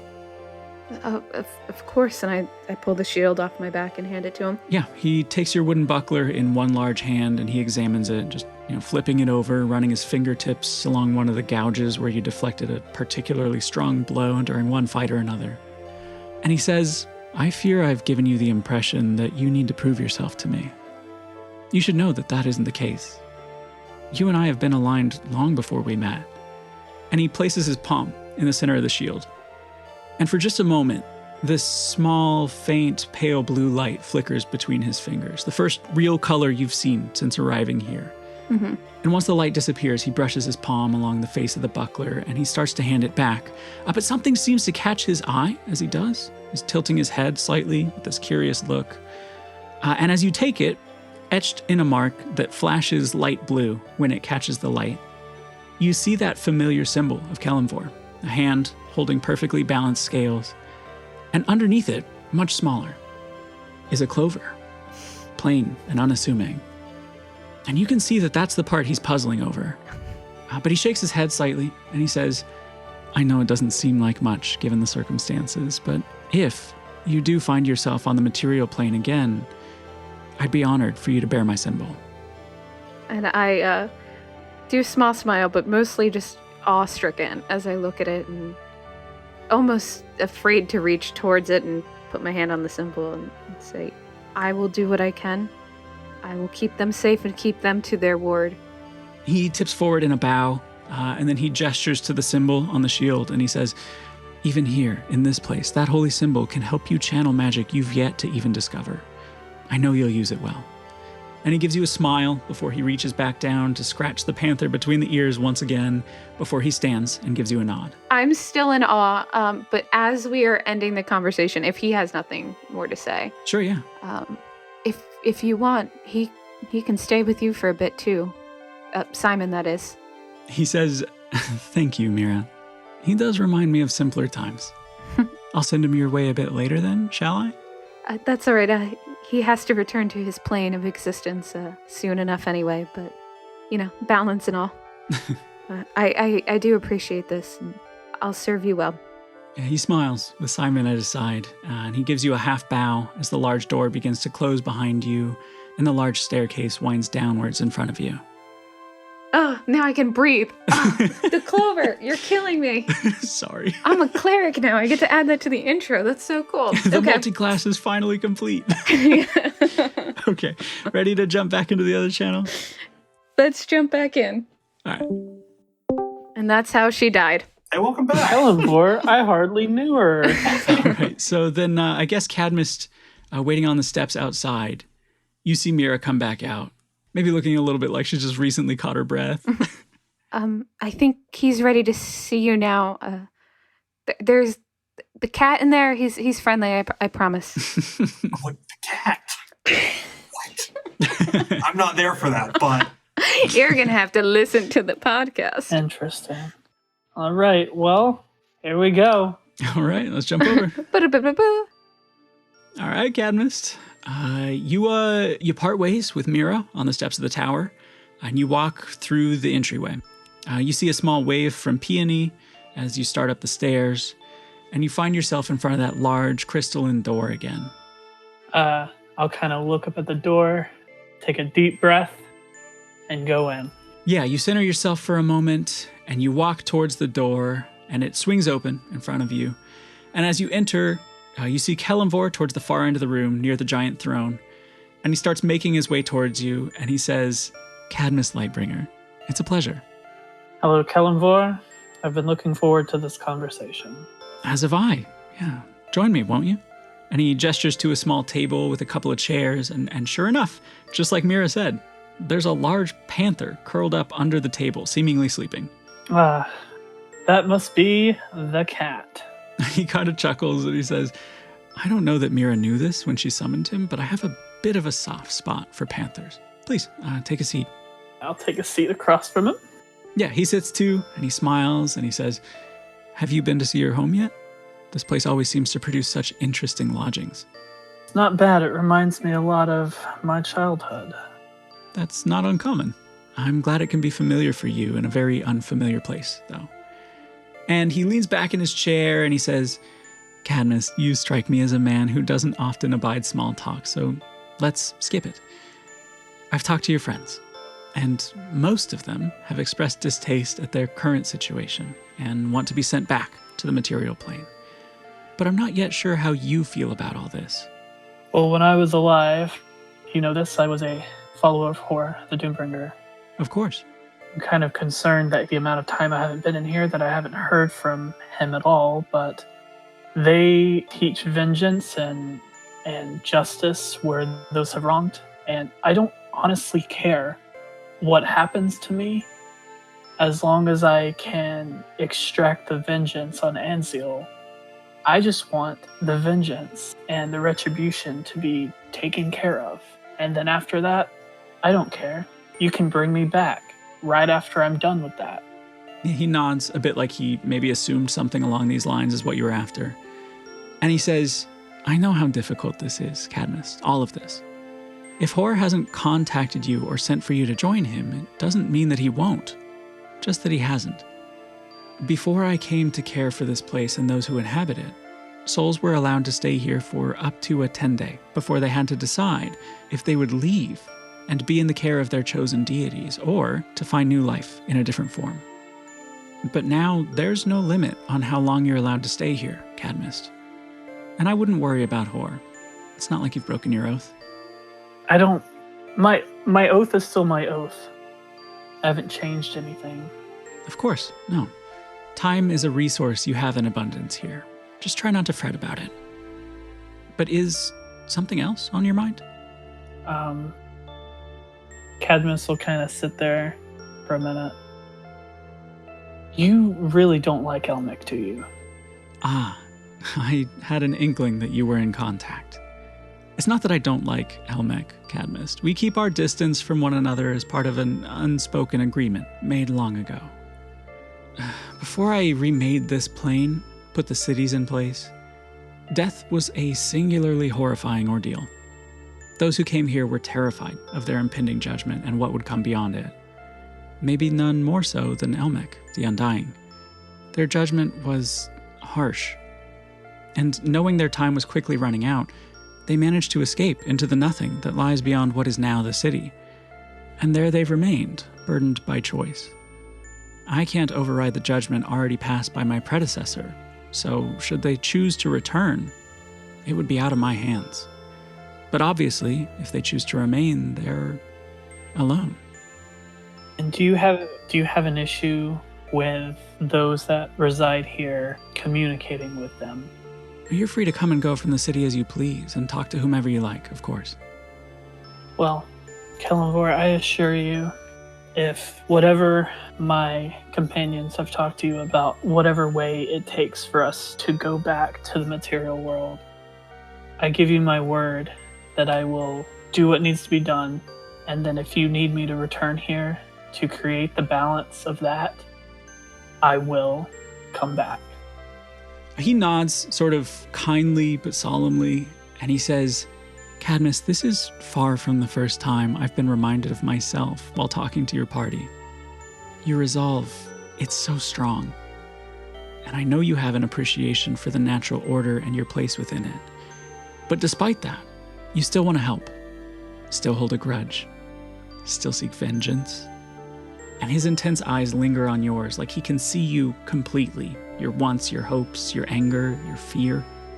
And he nods and says, I can't yet say for certain what you and your friends are proposing is a possibility, but I really do believe you. I will do what needs to be done. But if not, so be it. I appreciate you even considering this as a possibility. He just nods kindly to you. Have you heard of my father, Mavis Lightbringer? Ah, and he smiles knowingly and he says, I have. Do you know if he exists in this city or if he has gone to his god? Your father was once a tent pole of your community, and he remains one, here. If you'd like to, it's certainly possible for you to see for yourself. Peony can give you directions. Thank you, Kalimvor. I appreciate it. Of course, Cadmus. Well, if you have nothing else of me, I'll be on my way. He stands and he gives you a slight bow of gratitude and he says, Thank you. I enjoyed this short chat. The more I talk to you all, the more I find myself genuinely considering the possibility of what most of you are asking. And that's, well, it's new for me. I'm going to need some time. Yes.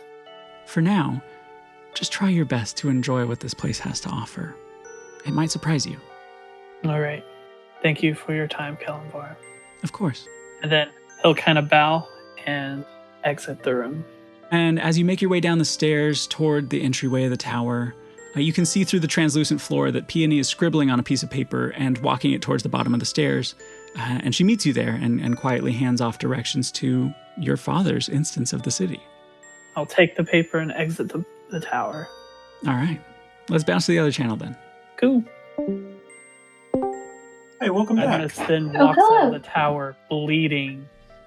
He collapses to the ground. But no one's there to see him. I haven't gone far. I'm reluctant to go home. Sure, like hanging out at the entrance? I think I'm not in the spire, but like I'm on the staircase of the spire, just kind of staring outward. Yeah, sure. Then Cadmus, you walk out to find Mira standing on the steps. I'll walk up next to her. You'll see that Cadmus is kind of holding a bunch of like directions to somewhere. And he'll stand next to you and go, I liked your cat.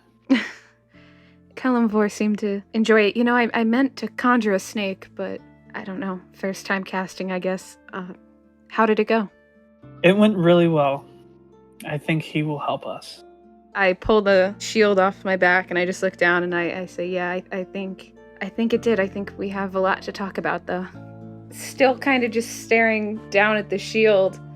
I finally turn the shield so that Cadmus can see it and just look up to him and say, I think I'm a cleric now.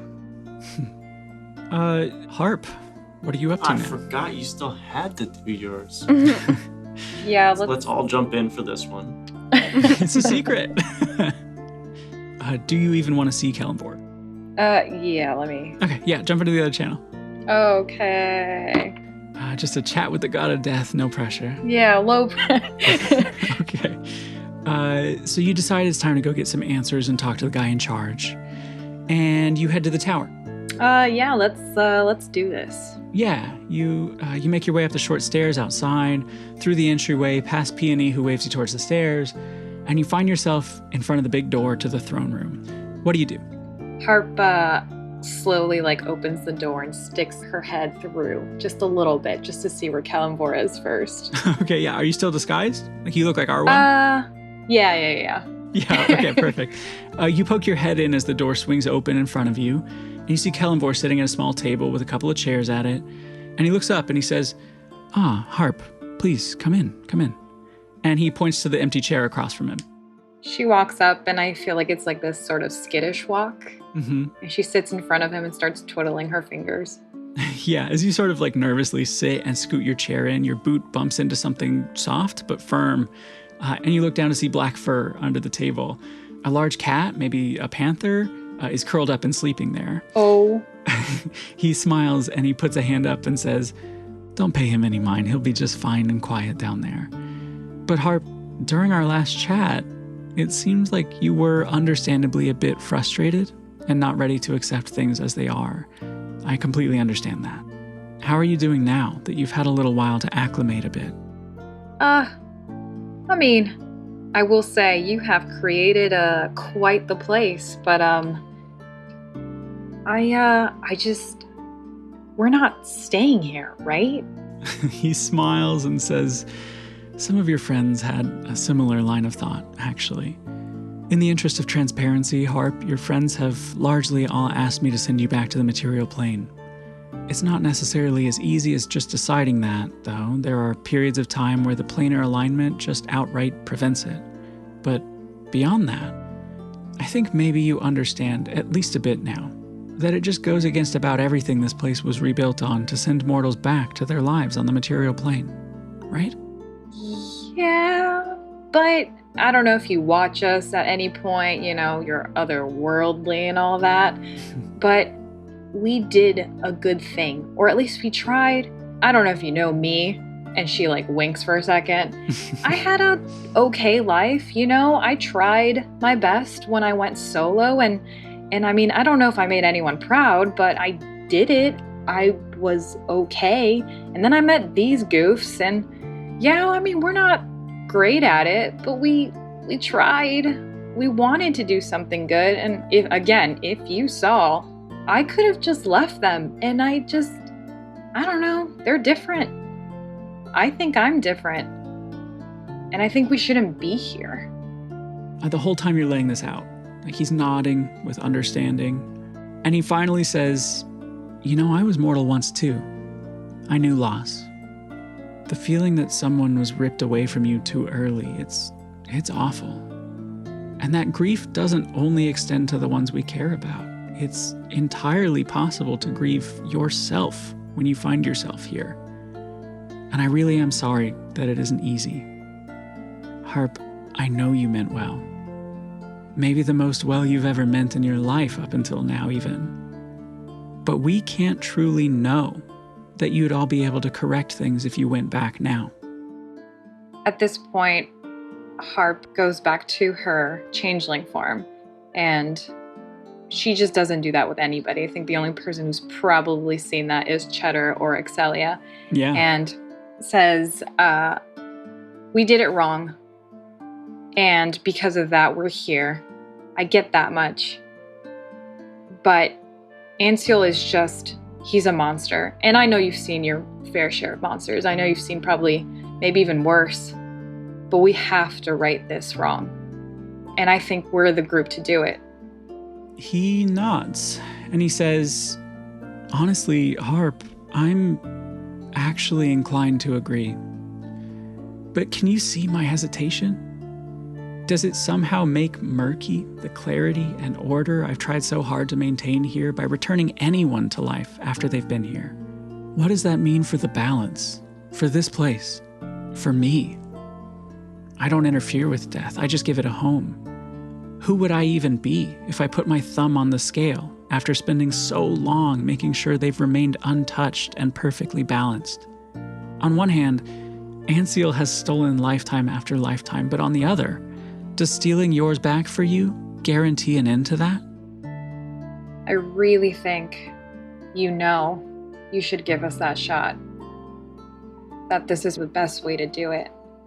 You might honestly be right, but at least for right now, it's simply not possible. I suppose I'll have a lot to think about between now and the next time the weak points between the planes are aligned, and I'd encourage you to do some thinking as well. Really ruminate on what I said before. Decide with your friends if what you all really want is to return rather than live here, and comfortably, might I add. You'd be giving up a lot, even if you don't yet understand that. Harp nods at this.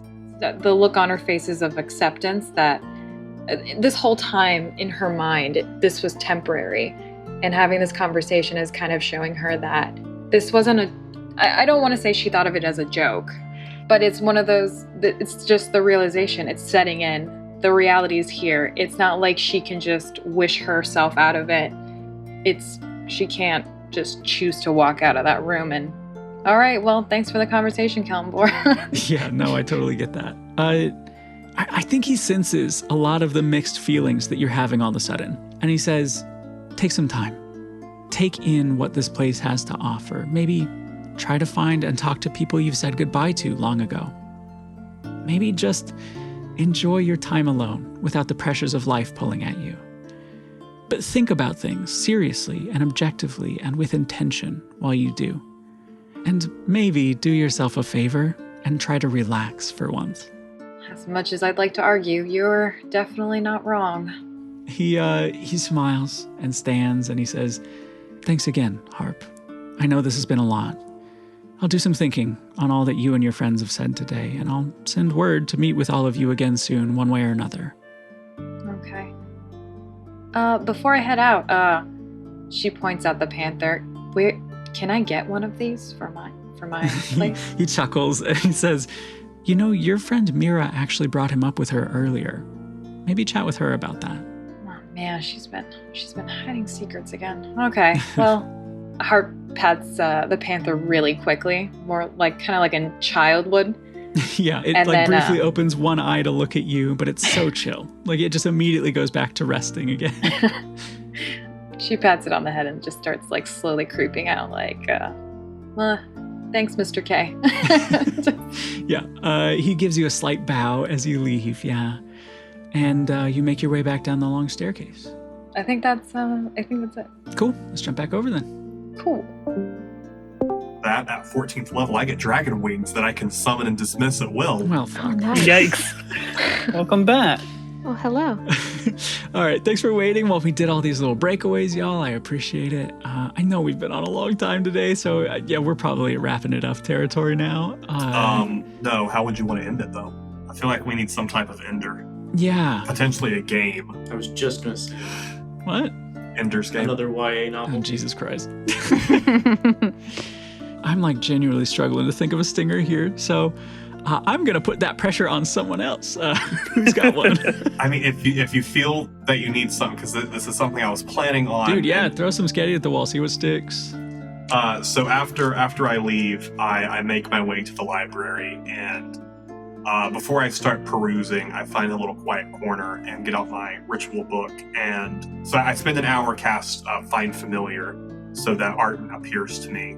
And when he does, I'm like, "Hey there, buddy. How'd it go? Did you deliver those rocks?" Oh shit! Wait, am I the familiar in this, or are you? You are technically. Wait, does he speak? No. Okay. Wait, why is Cory here? Well, Cory is him in the state of I don't know if he delivered the rocks. He did. Yeah, you sent him to do it. Yeah, for sure. Okay, cue me up again then. I got this. Hey there, buddy. So how'd it go? Did you manage to deliver those rocks? Hell yeah, brother! You better believe it. So sorry. So sorry. No, he just confidently nods his head yes. And you're assured that he carried out the instructions like you gave him. Yes. Great. Now, buddy, got something really exciting for you. I spend another 10 minutes and I recall my unseen servant and get them dressed. And I go, "All right, guys, so we have a lot of research to do, but before we start, I figured we'd have a little fun. I came across this great book, and I just really, really want to read it." And with that, I pick up Fantasy Twilight and open it to the first page and begin to read aloud to them. Okay, yeah, give me the first few lines of Fantasy Twilight I don't then. know the first lines to read aloud. Okay. A, I'm shocked by that. And B, they're actually like super applicable here. It's something along the lines of, I haven't thought of the way I would die, but... I'm so excited. So I open it up and I go, "I'd never really given much thought to how I would potentially die, fantasy die, though I had reason enough in the last few months. But even if I had, actually, I really think the original actually sounds really good. Yeah, dude. For where we are being dead, I think it makes a lot of sense." Honestly, there's no fucking way Stephanie Meyer will ever hear this or give a shit. So just read me regular Twilight, man. Let's go out on a good note. I'd never given much thought to how I would die, though I'd had reason enough in the last few months. But even if I had, I would have not imagined it like this.